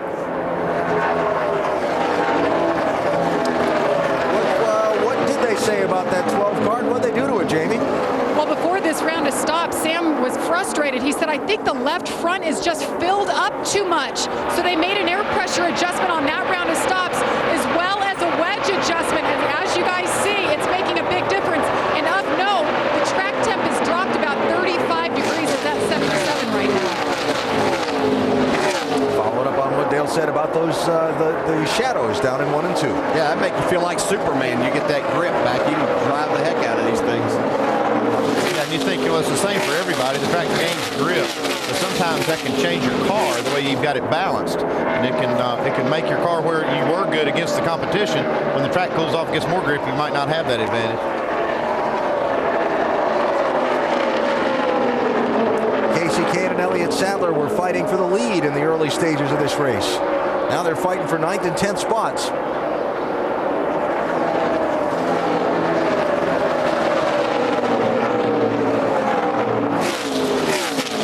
Kane just still handling.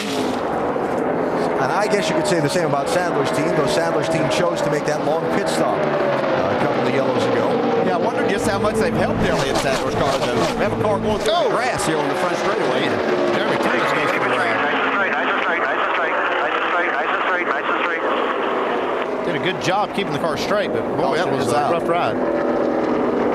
We've seen that here before. Cars get into that tri-oval grass and hit the pavement where the Legends car track connects the big track main straightaway with the pit lane and take a little air. And mow a little grass. Yeah, he mowed quite a bit. Stenhouse hating that caution came out. He'd build up a nice little lead. Contact there. Awesome. Yep. Yep. And here's where he goes for the ride. Right there. Got a little air. Oh, yeah. Only going to give you about a 6 on that. Yeah, we've seen it done better right there. That's pretty good shot, though. I think that was Josh Wise last year that, I mean, it looked like it seemed like it was about 6 or 8 feet in the air. Yep.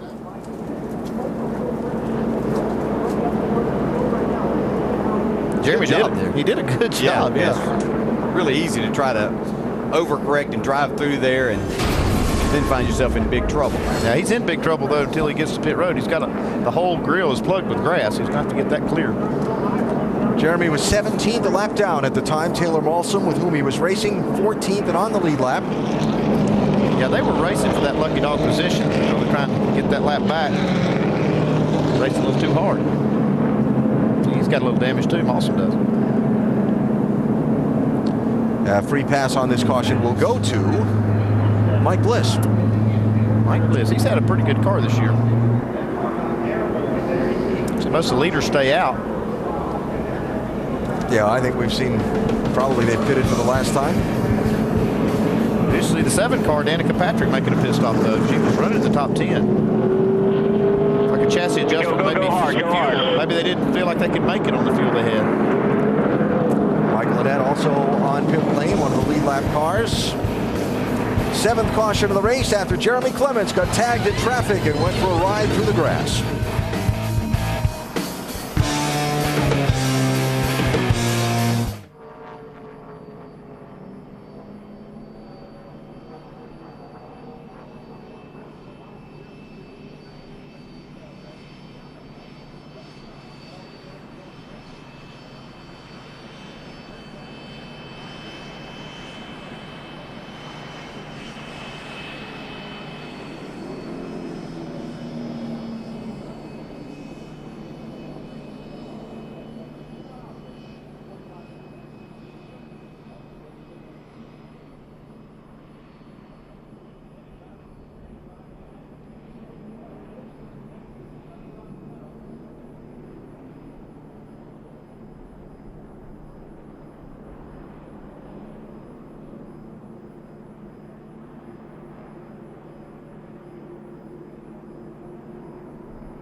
41 laps to go, make it 40 now here at Las Vegas Motor Speedway, under caution for the 7th time, with Ricky Stenhouse Jr. leading and the cleanup continuing.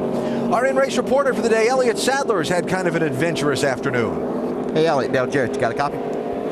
Yeah, I got you, DJ. All right, I know you got one to go there, man. I saw you make some big adjustments there earlier. Did it help that car? Yeah, but we didn't go enough.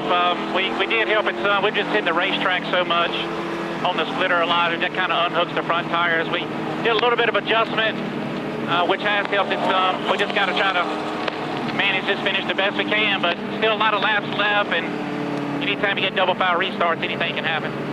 Okay, bud, thanks for talking. Good luck. Thank you.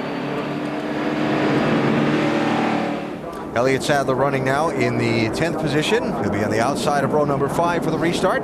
And as we get set to go, Ricky Stenhouse Jr., the leader, has chosen the outside lane on Mark Martin in the 18. Pattern of the race, early first few restarts, outside lane 1.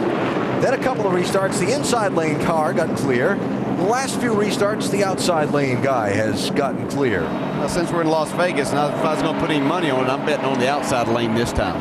For a number of reasons. I think Mark's a little bit loose on the inside. October of '87, that's when Stenhouse was born. Mark Martin had 3 wins by that time in this series. Well, could we see our third nationwide driver in 3 races this year go to victory lane? Yep. James Buescher at Daytona, Elliott Sadler at Phoenix, Ricky Stenhouse Jr. leading 39 laps to go.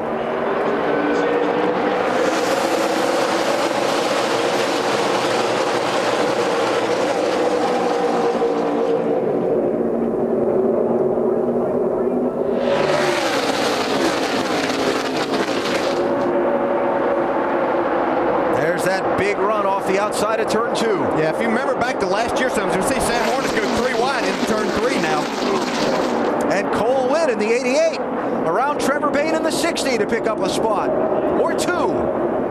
Wow, what a move that was. Yeah. I was going to say Ricky Stenhouse, we'd seen him last year sometimes had some problems on the restarts. He spun the tires there, but was still able to get going and get back by Mark Martin. That's TJ Bell turning his car.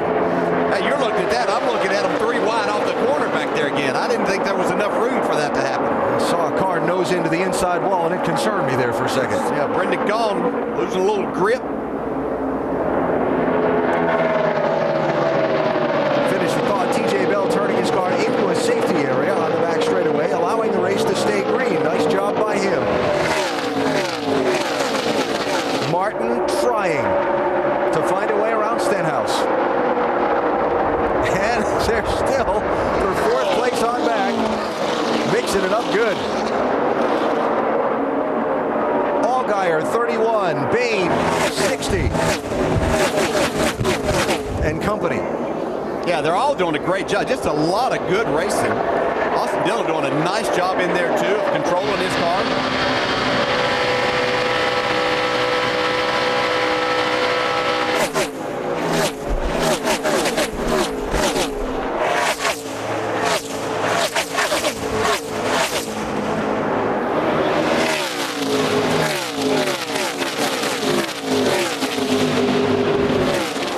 Behind the wheel for a second, Dale. You're in a pack like that. You know the checkered flag is getting close. You know you got to go. At what point does one of these drivers lose his cool and get frustrated, and then something unfortunate happens? Yeah, it can do that, but I think as much as anything, you find yourself, you have to be careful not to overdrive the car in these situations. You feel the racetrack giving you more grip. You know when things are winding down. You've got to make these spots as you can. You're not getting all the air to your car that you would normally like to have. So I think that's where you get yourself in more trouble if you're not careful, is in that type of a situation. But it is very easy to lose your cool if you get cut off or something happens in that car. See Austin Dillon right there, just kind of giving way and keeping his car, getting dinged up, getting in trouble. I'll call it big picture racing already, even if it's early in the season. He's got a fast car, but he's not doing stupid things and getting in trouble to try to get that one spot. Well, this is just a learning process too. What happens at the end of these races with these cars? He hasn't been here at this particular track to know exactly what his car is going to do. So as you said, it's a learning process. If he gives up a couple of spots, he'll be better the next time he comes here. He'll be better in the next race for him. And he used the conversation conversation about Austin Dillon, Richard Childress' grandson, when we spoke earlier this week, and you talked about him really absorbing the RCR culture. You were a champion crew chief for Richard Childress Racing. What's the RCR culture? Well, scoring points. You see that 3 on the side of that thing. You know, when I went over there, it was really all about, you know, the whole culture is just going week to week and not giving up anything. Don't do things that get you in trouble. Don't do something on the car that might break or fall out of a race. And the driver, you know, at the time was Earnhardt, obviously not doing anything dumb to keep, you know, from getting a good finish. And I think he absorbed a lot of that. I talked to Will Lynn earlier this week, and he said that, you know, they don't really talk to him about it, but he has, you know, he's been around it. He's been exposed to that for a long time, his whole life, really. Yeah, you don't see them beat themselves much. And no, I think that Richard instills that in. Whoa, Elliott sounded close to the wall. He made a pass there on Trevor Bayne, kind of slid up in front of him off of turn 2. Now he's able to keep that spot. That's 5th position, Sadler, another of the drivers for Richard Childress Racing in this field. As we talked to Elliott there, you could tell that he wasn't totally happy with his car. He knew there were some things they needed to do, but he said, we'll salvage what we can. Well, he's driven from 10th up to 5th. That's how you win championships. 60 car Trevor Bayne losing a little ground, Dave? Yeah, 3rd to 6th in just 8 laps, Alan. He reported that the car they actually tried to make a change to tighten it up at the beginning of the run. Well, it got there. Trevor thought that as the air pressures came up across the board on his 4 tires that it would improve, but it hasn't, and he has not been able to challenge and even hang on to the position he restarted with, Alan. All right, so talk about wanting your car to be the best it could be at the end of the race. Definitely not ideal for the moment for Trevor Bayne in the 60s.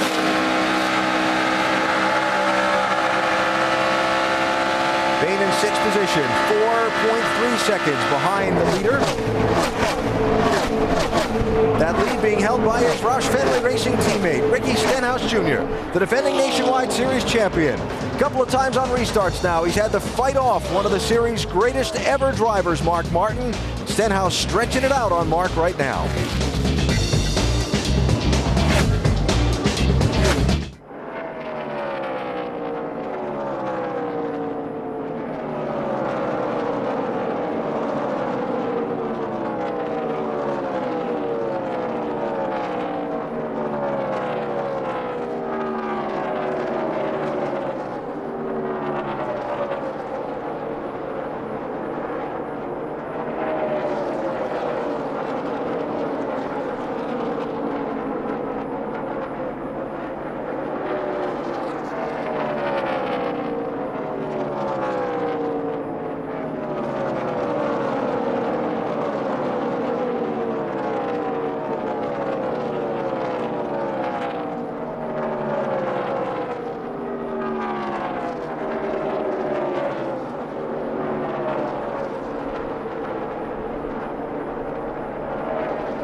the final 50 miles of today's Samstown 300 for the NASCAR Nationwide Series. Las Vegas Motor Speedway. Ricky Stenhouse Jr.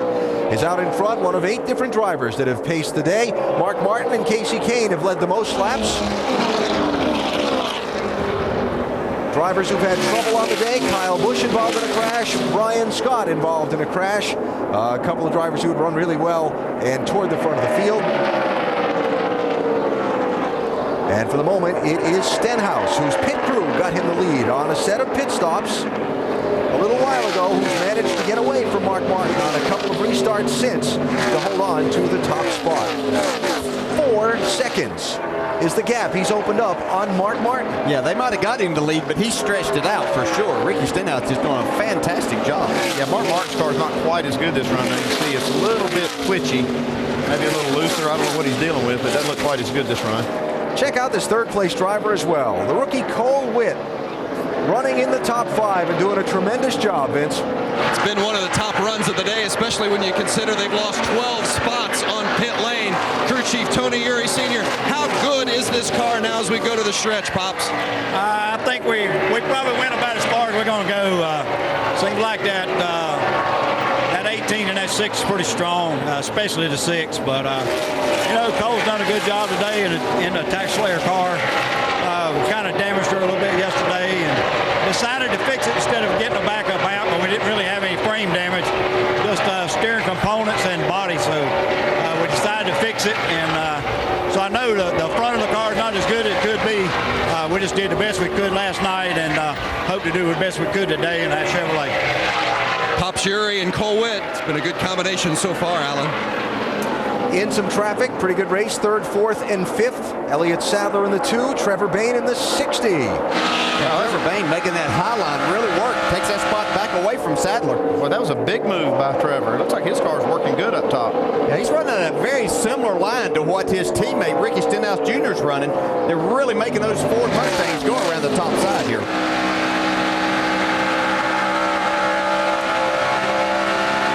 Probably didn't hurt anything that when the other guys caught in the traffic, he was still a distance back, and he was able to just pick his way through without any hesitation. Yeah, that. I tell you, he's been working that high line. We saw it earlier.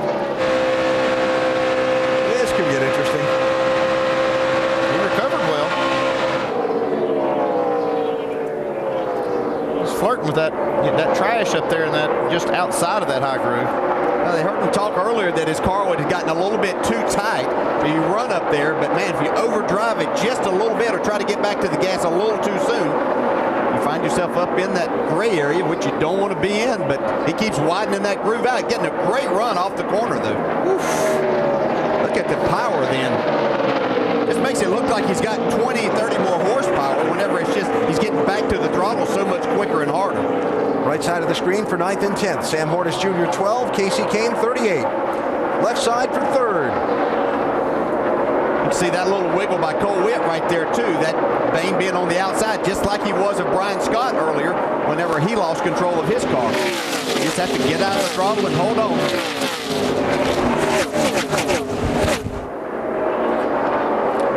Not with us earlier, Trevor Bayne's team not going to enter next Saturday's race at Bristol. No sponsorship on the 60 entry for the Roush Fenway team. They committed to running him in the first 3 races of the season anyway in hopes of attracting something. The team saying at this point it is unlikely that they will be at Bristol next Saturday with Trevor Bayne. They do hope to put together some more races for him later this season, plus the 17 he's running on the Sprint Cup side in the Wood Brothers 4. Well, he's a talented race driver, needs to be in race cars and just getting better, and that's the only way that he's going to continue to improve even more, and hopefully that funding will come around somewhere that will allow him to be in this series, because it makes this series better too. Got a tough spot for the team, committed to driver development, wanting to have Trevor Bayne and Ricky Stenhouse Jr. in these cars full time, but with their Sprint Cup sponsorship side last year being a full house, if you will, and then the change in the economy and all of those contracts turning over, they don't have the excess just to kind of keep floating these cars, if you will, on the backs of the Sprint Cup side. As much as we look at it as a sport, it is a business too, and you've got to make all of those dollars work. And you've been an owner, so you know you've probably been in this type situation. Oh yeah, I have, and I've actually run a few nationwide races without sponsorship, just for this same thing, to cultivate new talent and do some things. But you can only do so much of that if you don't have the funding in place. And you know, with the Sprint Cup sponsors getting a little bit smaller, and then not able to put, you see the 60 car with nothing on the quarter panel, so that's hard to make it work. While they race for third and fourth, Bain's teammate Ricky Stenhouse Jr. has opened up nearly 5 seconds on second place Mark Martin, Doc. Yeah, the young man is pulling away. Let me talk to Mike Kelly, the crew chief. Mike, your driver pulling away, doing a heck of a job. Yeah, you seem a little concerned, wrinkled face here. What are the concerns? You okay fuel-wise? Yeah, we're fine on fuel. I know these races, how they come down to the end. The last couple of weeks, I feel like we had good cars, and right at the end, something's happened. When they throw the checker flag and this thing's done in the books, then I'll be happy. Right now, we still got a job to do. We got 10 laps to go here. All right, he keeps saying rhythm, guys. Rhythm to his young driver, making sure he doesn't lose focus here in the final laps. Doc, thanks. While Stenhouse has opened up that gap for the lead, that race with Elliott Sadler and Trevor Bain for third is still a heated one. Yeah, it really is. And what can happen here, talking about Trevor's car being a little bit tight, and you abuse that right front tire a little bit more by running it as hard as what he was. So I would imagine that that's part of it. Elliott Sadler's getting a little bit better, but Ricky Stenhouse, Trevor Bain, it's like he's just fallen off a little bit here, Dave. Well, but DJ, that fight that got him back to third after he had fallen back to sixth came from his crew chief, Chad Norris, a bit. As Trevor began to prattle on just a little bit about how tight his race car was, Chad radioed back and said, I don't care, go get those guys. And it was that propelled him around the outside to get those positions back. But as you say now, the right front abuse may be taking its toll. All right, Dave, thanks. I can see right there in that shot, the in-car shot, Trevor working that brake bias a little bit. Looked like he was turning it towards the front. I'm not sure if that means he's a little bit loose, trying to make it a little tighter, getting in the corner. But he was, adjusting the brake bias. Now he's adjusting that. He's talking on the radio. Yeah, he's busy. And going 188 miles an hour. Yeah. Nothing to it. Day at the office. Yeah. Ooh. Morgan Shepherd giving him some room there. They have a battle for second before this is over. Elliott Sadler's getting a little bit closer to Mark Martin up there. Mark's caught traffic in some wrong spots there. It's Brendan Gaughan doing a nice job. He's going to be from fifth place here as the 88 of Cole Witt continues to slide around a little bit. Well, Brendan Gaughan told me today that he was expecting a top 5 finish for this 33 car. Looks like he's close to getting it. It's all up to him now. Yeah, right there, buddy. Go get it. On the Las Vegas native. Got a big run. Lap traffic there. That's Benny Gordon involved in an early crash. Back on the track after repairs. And resume. Brendan Gaughan, one of those drivers that loves that high line anyway. We saw him a lot of years in the truck series, really making that work. Winning races in that series. He's proven he's a wheel man today, isn't he? He is that. Nothing like home cooking.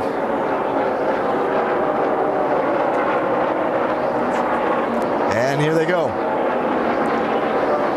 For fifth place, still.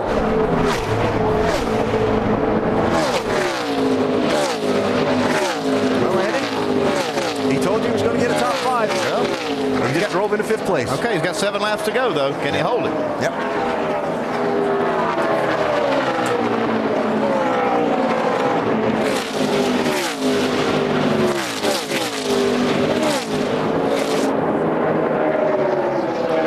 Sharing this 33 car on the season. Remember, Kevin Harvick was in it last week at Phoenix. Brendan driving a variety of events for Richard Childress Racing this year. NASCAR Sprint Cup Series as well.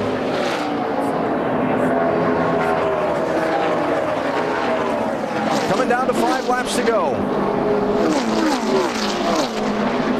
Austin Dillon, another solid job for the youngster. Just 21 years old, defending champion of NASCAR's Camping World Truck Series.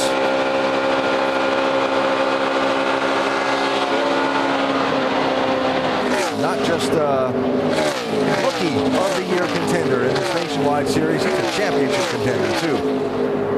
Just behind him, Justin Allgaier, 31. Allgaier, team got off sync with some of the leaders on pit strategy earlier, then made a call for just fuel only, got them track position back, and you see there right now in 8th position. I think maybe he was expecting a little more out of this today, but they have rebounded well, and they needed a good, solid run after their start to the season.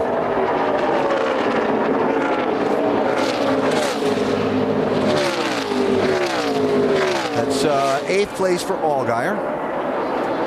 You've got Sam Hornish Jr. in 9th. Kenny Wallace having another steady run in 10th position in the 09 car. He's having a good run. This team is really struggling to try to get a sponsor on this car to keep Kenny in the seat all year. Kenny doing his part, running the top 10. Kept it on the lead lap, overcame a penalty earlier that made him drop to the back of the line for a restart. And fighting there with Casey Kane for that final spot in the top 10. And to the stripe, race leader Ricky Stenhouse Jr. 2 laps to go.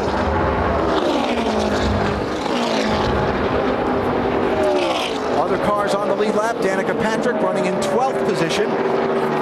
As high as 6th after that last caution. Slipped back some on the restart. It looks like the last set of tires that they put on didn't agree quite as much as maybe some others, and they had to come back in, make an adjustment. But she's had a very solid day. I think anytime you're finished right behind Casey Kane, you've done a pretty good job. Baby, bring it back. Yeah, this is a good rebound day for that team after last week at Phoenix and not having a good one. Ricky Stenhouse Jr. won the series championship last season, scored a couple of wins, both at the same racetrack, the Iowa Speedway. Went from, as the story goes, nearly being put out of a ride. Jack Roush believed in him. They rode to a championship last year. Now just 3 races into this season, he's going to go to victory lane at Las Vegas. Stenhouse Jr. wins it. 5 seconds back to Mark Martin, who'll come up 1 spot short. 88-3 for 6th place. It'll be Cole Witt who'll get that spot.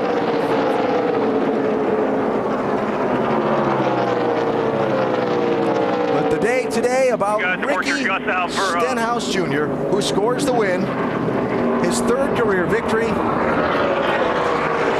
1st on a super speedway, and certainly after some... Good job there, guys. Good job. We work on the car all day. Awesome pit stop. This is what we deserve, man. We can do this all year. Certainly after some tough luck in the season opener at Daytona when he was swept up in that crash off the final corner that set his championship bid off to kind of a slow start. He'll gain a little bit of ground today, Dave. He certainly will, and we talked to his crew chief, Mike Kelly, just a couple minutes ago. Let's talk to the car owner, Jack Roush. Good run for him today and a great comeback for the champ. That was a great comeback. You know, they didn't start off with a car that was a real beating car, but the Ford Fusion had good potential, and they worked on it all day, and they got it better than the rest of the field at the end. You know a little something about the guy who was chasing him. You're a little bit nervous there with Mark Martin right behind? Yeah, when Mark fell back there, I figured he was saving his tires, and I was encouraging everybody to be ready for a restart because Mark could have been, he could have been real treacherous on a restart there if he'd saved his tires. Congratulations, Jack. Thank you very much. Jack Roush, winning car owner today. That 6 car looking strong again this season, guys. 55 laps to go on a pit stop. Jack Roush's pit crew for Stenhouse got him out ahead of Mark Martin with the lead. He held off Mark over 2 restarts and got away to score his 3rd career victory in the NASCAR Nationwide Series. Stenhouse Jr. wins it to victory lane when we come back.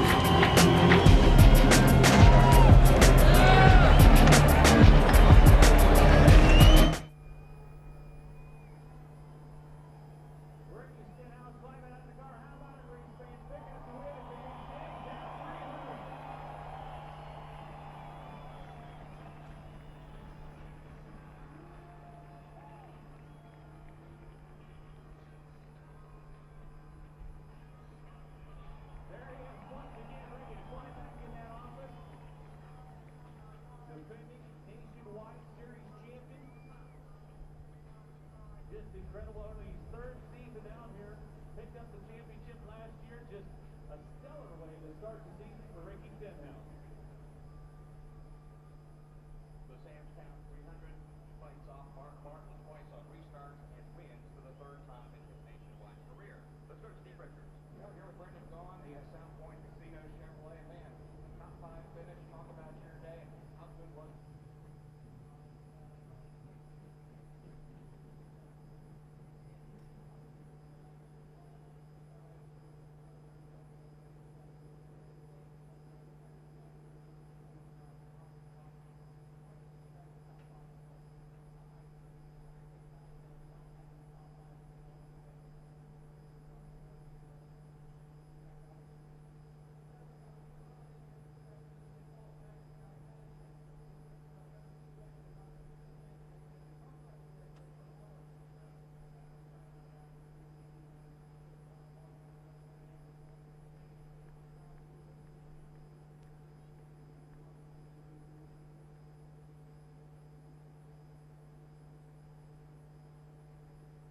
Winning is a happy time. Ricky Stenhouse Jr. climbing out of his car a moment ago. And hearing it from the crowd.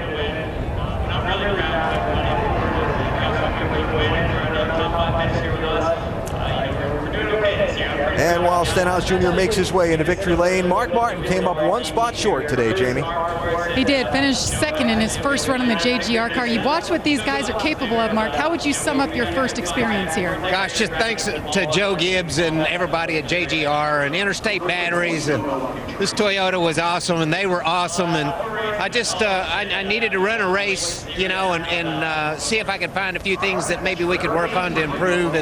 And I've got a few ideas, but that was one serious beatdown Ricky Stenhouse Jr. just put on me there at the end. That was a serious beatdown, man. I almost wrecked the car about probably five or six times, and it was just like, I can't do it. Man, he was gone. And that comes from a four-time winner here. And Alan, he just told me he wants to run 6 more races in this car if they find sponsorship. Well, sure would be fun to see Mark run those 6 more races. Well, he found his way to victory lane, back inside the Neon Garage where all the fans can share in the celebration. Ricky Stenhouse Jr. with Dr. Jerry Punch.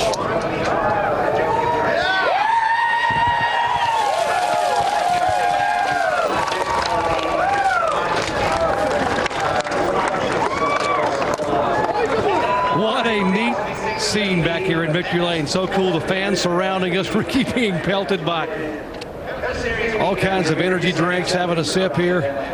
Ricky, congratulations. You know, Jack Roush made the call in the offseason for you to come back and to defend your nationwide title. So how important is this victory here today in race number 3 of the season? It's huge, man. Just all these guys working in the shop off season. They've been working their guts out. Got to thank Ford EcoBoost. This Mustang was fast today. We didn't have it great at the start. Mike Kelly and the guys had awesome pit stops. Made the car, you know, as good as we needed it. Got to thank Noss, Oakley. You know, this is the first weekend that I had my buddy Donnie Ray Crawford riding with me on my suit here. So that was cool to have him. And Chad Norris lost his dad this weekend, so this goes to them. On the final restart, you look out your left window, and there is one of the all-time greatest ever to buckle up in the series, Mark Martin. You're going to have to out-restart him and outrun him in the final laps. What were you thinking? Yeah, it's tough. You know, we were talking in the truck going around after driver intros, just about everything in his racing career, and to be up there alongside of him, who ran this number 6 so long for Jack Roush, it was cool to be able to start beside him. He raced us really clean and had a lot of fun with it. Hey, congratulations! Great start to the year. I think Nationwide Insurance too. This series is awesome. I'm glad to be the champion and look forward to hopefully defending it. Ricky Stenhouse in victory lane. Let's go to Vince Welch. Nice bounce-back race this weekend for Danica Patrick after some struggles at Phoenix last week, and you came through, ran as high as 6th today, finished 12th. How would you evaluate the performance? I guess today was one of those days where I feel like the result probably didn't show for kind of how I felt in the car. It was definitely loose to start, but once we got that together, then the middle of the race, it was really coming to me, and then it got tight at the end was the problem. Tony knew it was coming, but we had done so many corrections for loose early on that you get a little scared to go too far back the other direction. So, you know, we pitted there and it didn't lose us that much track position, but we made it a little bit more free for that last stop, but it still wasn't quite enough. So, it was a solid day. I just, I wish I could have gotten the top 10 because that was my goal, but there's not really much I can do about that. I was trying. What would you like to see better from your own standpoint, from a driving standpoint? I think I need to be able to manage the restarts a little bit better, no matter what the car is doing. When the car's right, I'm okay, but then when it's loose or it's tight, I struggle. And I struggle getting off of the line that's working for me. So the times that I was on the outside, we'd go sometimes down into 1 and 2, and it wouldn't be too bad, maybe push up a little bit, but then 3 and 4, it'd either be loose or it'd push. So it seemed like I wasn't able to vary my line much. So that's something I've got to work on. I know that. Some of them were okay, but most of them weren't. So everybody had great pit stops for me. We got up to 6 with the pit stops, and I felt bad that I didn't hang on to it for them, but solid day for the GoDaddy car. It's not a groundbreaking day, but a lot better than last weekend. Indeed. Danica Patrick, 12th today. Jamie? And Elliott Souther follows up his win last weekend with a 3rd place today. You had to earn it today, though. Take us through your day and the highs and then, of course, the low. Well, we thought the race pace was going to slow down a lot, so we did some adjustments to the front end, and we just got the splitter on the racetrack way too hard. And we finally just made a decision at halfway to come in and put rounds in the front end and get my splitter up off the track, and it definitely worked. The One Main Financial car was fast at the end. We drove from 20th to 3rd. I think just ran out of time to try to run with the 6 or the 18. But proud of my guys. This is what championship efforts are made of. We didn't quit today. We showed a lot of guts, a lot of effort, and happy to get a 3rd place finish here at Vegas. Next week, going on to the short track of Bristol. Your thoughts going there? Love that place. It's one of my favorite racetracks. I've been going there for a long time. Got some wins there, some poles, and we're taking my favorite car to Bristol. So we should have a good weekend. We just got to keep the momentum going. We showed a lot of guts today, and it's neat. I think a lot of momentum from Phoenix is carrying over. So we'll celebrate this great win tonight and go home in the morning and go see my kids and my wife. So be a good trip home and get ready for Bristol. All right, we'll see Elliott Souther next weekend. Favorite track and his favorite car. Dave? 4th for Trevor Bayne today, but it seemed like the car was much better than that at times. What happened to it there in the final run, Trevor? Yeah, it was better than that and worse than that at times. At the beginning of the race, we were struggling pretty bad, sliding around, and Chad did a great job of dialing it in. The pit stops were awesome. We had the 99 crew this weekend, and we worked our way up to the front. We were a little bit free going into the last run, so when we pitted, we tightened it up. I mean, just barely. But the sun going down actually tightened up the track tonight, which is the reverse of what you would think. So we played it a little bit the wrong way. Ended up finishing 4th. It's a solid run for our team. We got the R&D guys out here working on it, and they did a great job for us this weekend. So hopefully we can keep this momentum going. We finished in the top 11 every race this season. We picked up 3 spots, it seems like, every race. So if we can go to Bristol, maybe we'll be able to run good, but that's the plan, right? Wait, you said if you can go to Bristol. Is there still hope against hope that you'll go? I always have hope. I'm a positive, optimistic kind of guy, so I'll hope until Saturday of next week that we're going. So, I want to run there. These guys deserve it. They've done such a great job. Hopefully we get something rolling, but I'm just proud of them for today. They got 1 car in victory lane. They got a car finishing 4th with a very limited amount of guys and people there at our shop. They just work really hard to do this for us, and thanks to Ford and everybody else that helps us make this happen. But we want to keep it happening. We want to keep running for wins and keep contending. Here's hoping that check is in the mailbox Monday morning. Vince? Another strong outing for the rookie Cole Witt. 4th at Daytona, 13th at Phoenix with a lead lap finish, 6th today, up in the top 5 for a while. What's been the learning curve for you through the first 3 weeks of the Nationwide Series? Man, I've learned more in these first 3 races in this Nationwide Series than probably my career so far. It's been wild, and I just wish for a little less drama for these next couple ones. I mean, with Daytona and then obviously getting in the wall in practice. But these guys did so good on that Taxslayer Chevrolet. They got it fixed up, and obviously better than ever. And nobody really gave up, which is awesome. A little bit of a rough qualifying, and it's just that's what was cool about it, is the team really stuck behind me, and we worked hard and got all the way up to that top 3 there at the end, and it's pretty cool. We come from a long way from qualifying, and it's just got a little tight, but it was awesome. So gotta thank Pops and everybody, and Junior Motorsports, it's been great. How about the dynamic between you and Pops? Such an experienced crew chief. This is just your 6th nationwide race. I mean, I think you're shaving now. I'm not sure, but how's that dynamic between the old crusty veteran and the young guy? Yeah, he's got more years in the series than I probably do, and longer than I've been alive, let alone races I've run. So, I mean, it's been great because you can lean on to him, and he really knows what to do, and He's definitely hardcore, though. You know, I mean, Pops is a hardcore old school racer, so that's, you know, it makes it kind of fun. Yeah, well done today. Yeah, thank you. Cole Witt, 6th place. Jamie? Local boy Brendan Gaughan singing Happy Trails to us off camera. We didn't get to you in time, but Brendan, 5th place finish, the best you've had here in the Nationwide Series. How good are these RCR cars? RCR cars are way better than 5th place, and the one I had was better than that. And Ernie Cope, you know what, the greatest thing is sitting here with our South Point Chevrolet in the top 5 and being able to be mad about being top 5. It's been a long time since I've been mad about a top 5. And Ernie, the fun thing is Ernie called me out.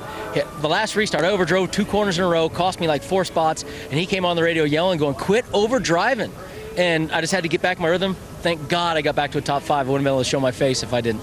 So you got a little taste of it. We're going to see you in this car more often. When's the next race for you? We'll be in California in the Nationwide Series next, and then of course I got the Cup race tomorrow. So a lot of confidence going to that Cup race tomorrow. Really excited, really happy. Thank you to Richard Childress. A lot of things going on. Big party at South Point tonight. Alan?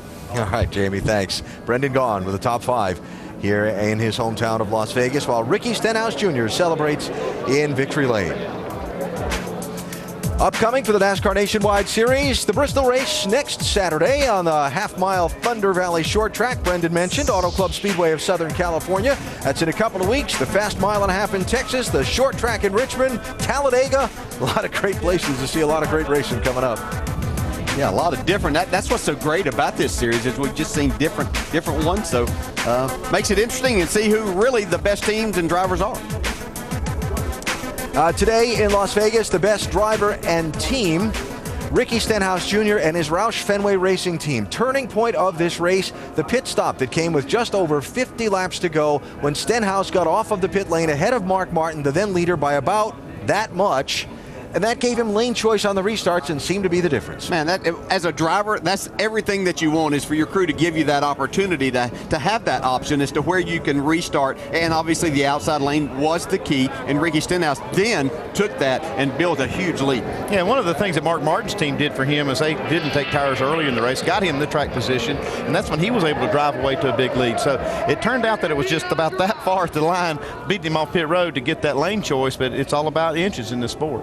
And Stenhouse certainly did a fine job to hold off one of the sport's best ever drivers and score his 3rd victory in the NASCAR Nationwide Series. Maybe drive of the day as we look at final results to Elliott Sadler. Team took the chance on the long pit stop, went back as far as 19th, drove it back up to 3rd. Well, I can tell you, and when you win championships, you look back on days like this more than you do the wins that you may have, because you made something from what could have potentially cost him some points. Austin Dillon finishing in 7th position. Let's hear from him with Dave. That's his 3rd top 10 in a row this season, Alan. At one time, Austin, on a restart, I thought your car was going to go straight to the front. Ultimately, where was it lacking? We just couldn't go on the beginning of a run, and truthfully, we're notorious for being too free at the beginning of a run, so we've been tight. And the first 5 laps was just so hard to turn to the bottom, and I had to run the middle to the top. And after 10 laps, man, it would just take off at a rocket ship. The last 5-10 laps of the race were the fastest car out there. So just got to figure out how to get that short run back. My restarts were good tonight, but as the track changed, we learned a lot. The rubber laid down, the track went the other way. We needed it to go a little freer. But American Ethanol Chevy was great today. And just want to thank all my sponsors, Advocare, Tag Heuer, and Chevrolet, and Bass Pro Shops. So it was a good year so far. I'll take it, man. This is a great mile and a half. I learned a lot, and we'll go on to the next one. And Bristol, it'll be fun. You got to smile when you're finishing well every week. Vince? Solid run for Justin Allgaier, 8th place today. How was it? It was good. The Branch Chevy was really good at the end of the race. We struggled a little bit at the beginning and got the car a lot better towards the middle of the race. And that last restart, we just kind of got shuffled back and got put 3 wide and lost some positions. And unfortunately, we kind of hung there and finished 8th. So great day. These guys did an awesome job, and we made good adjustments. Jimmy Elledge is definitely a good race caller when it comes to that. So on to Bristol, and hopefully we can get the Branch Chevy back in victory lane there. And I don't know, we're at least doing good, and we're carrying momentum. We're getting some points back that we lost at the beginning of the year. Heading in the right direction. Justin Allgaier, top 10 today, Alan. All right, Vince, thanks. So we've heard from the top 8 finishers in today's race, and as we get set to leave Las Vegas, a final thought, Dale, Andy? Well, I think that our championship battle is really shaping up, and I think this series is so strong right now. We've seen 3 nationwide regulars win the first 3 races, but we got a real battle with these guys: Stenhouse, Austin Dillon, and Elliott Sadler. Yeah, you see Stenhouse made up a couple spots in the points, moves up to 3rd, only 17 behind Elliott. And so it is on to Bristol next Saturday for the Nationwide Series. Back to the short tracks. Thunder Valley at 1 Eastern, beginning with NASCAR Countdown. ESPN, that's next Saturday for race number 4, 2012 in the NASCAR Nationwide Series. That is going to be a fun one. Coming up next, Championship Week presented by Dick's Sporting Goods, the Mid-American Conference Championship, Ohio versus Akron. That is next. So here at Las Vegas today, 43 drivers went all in search of the jackpot that goes only to the winner. Yeah, we got to finish up with the gambling sayings too.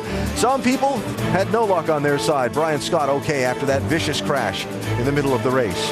End result, one of the sport's all-time greats tried to get around one of the sport's rising stars. Ricky Stenhouse Jr. able to hold off Mark Martin for the win. This has been a presentation of ESPN, the worldwide leader in sports.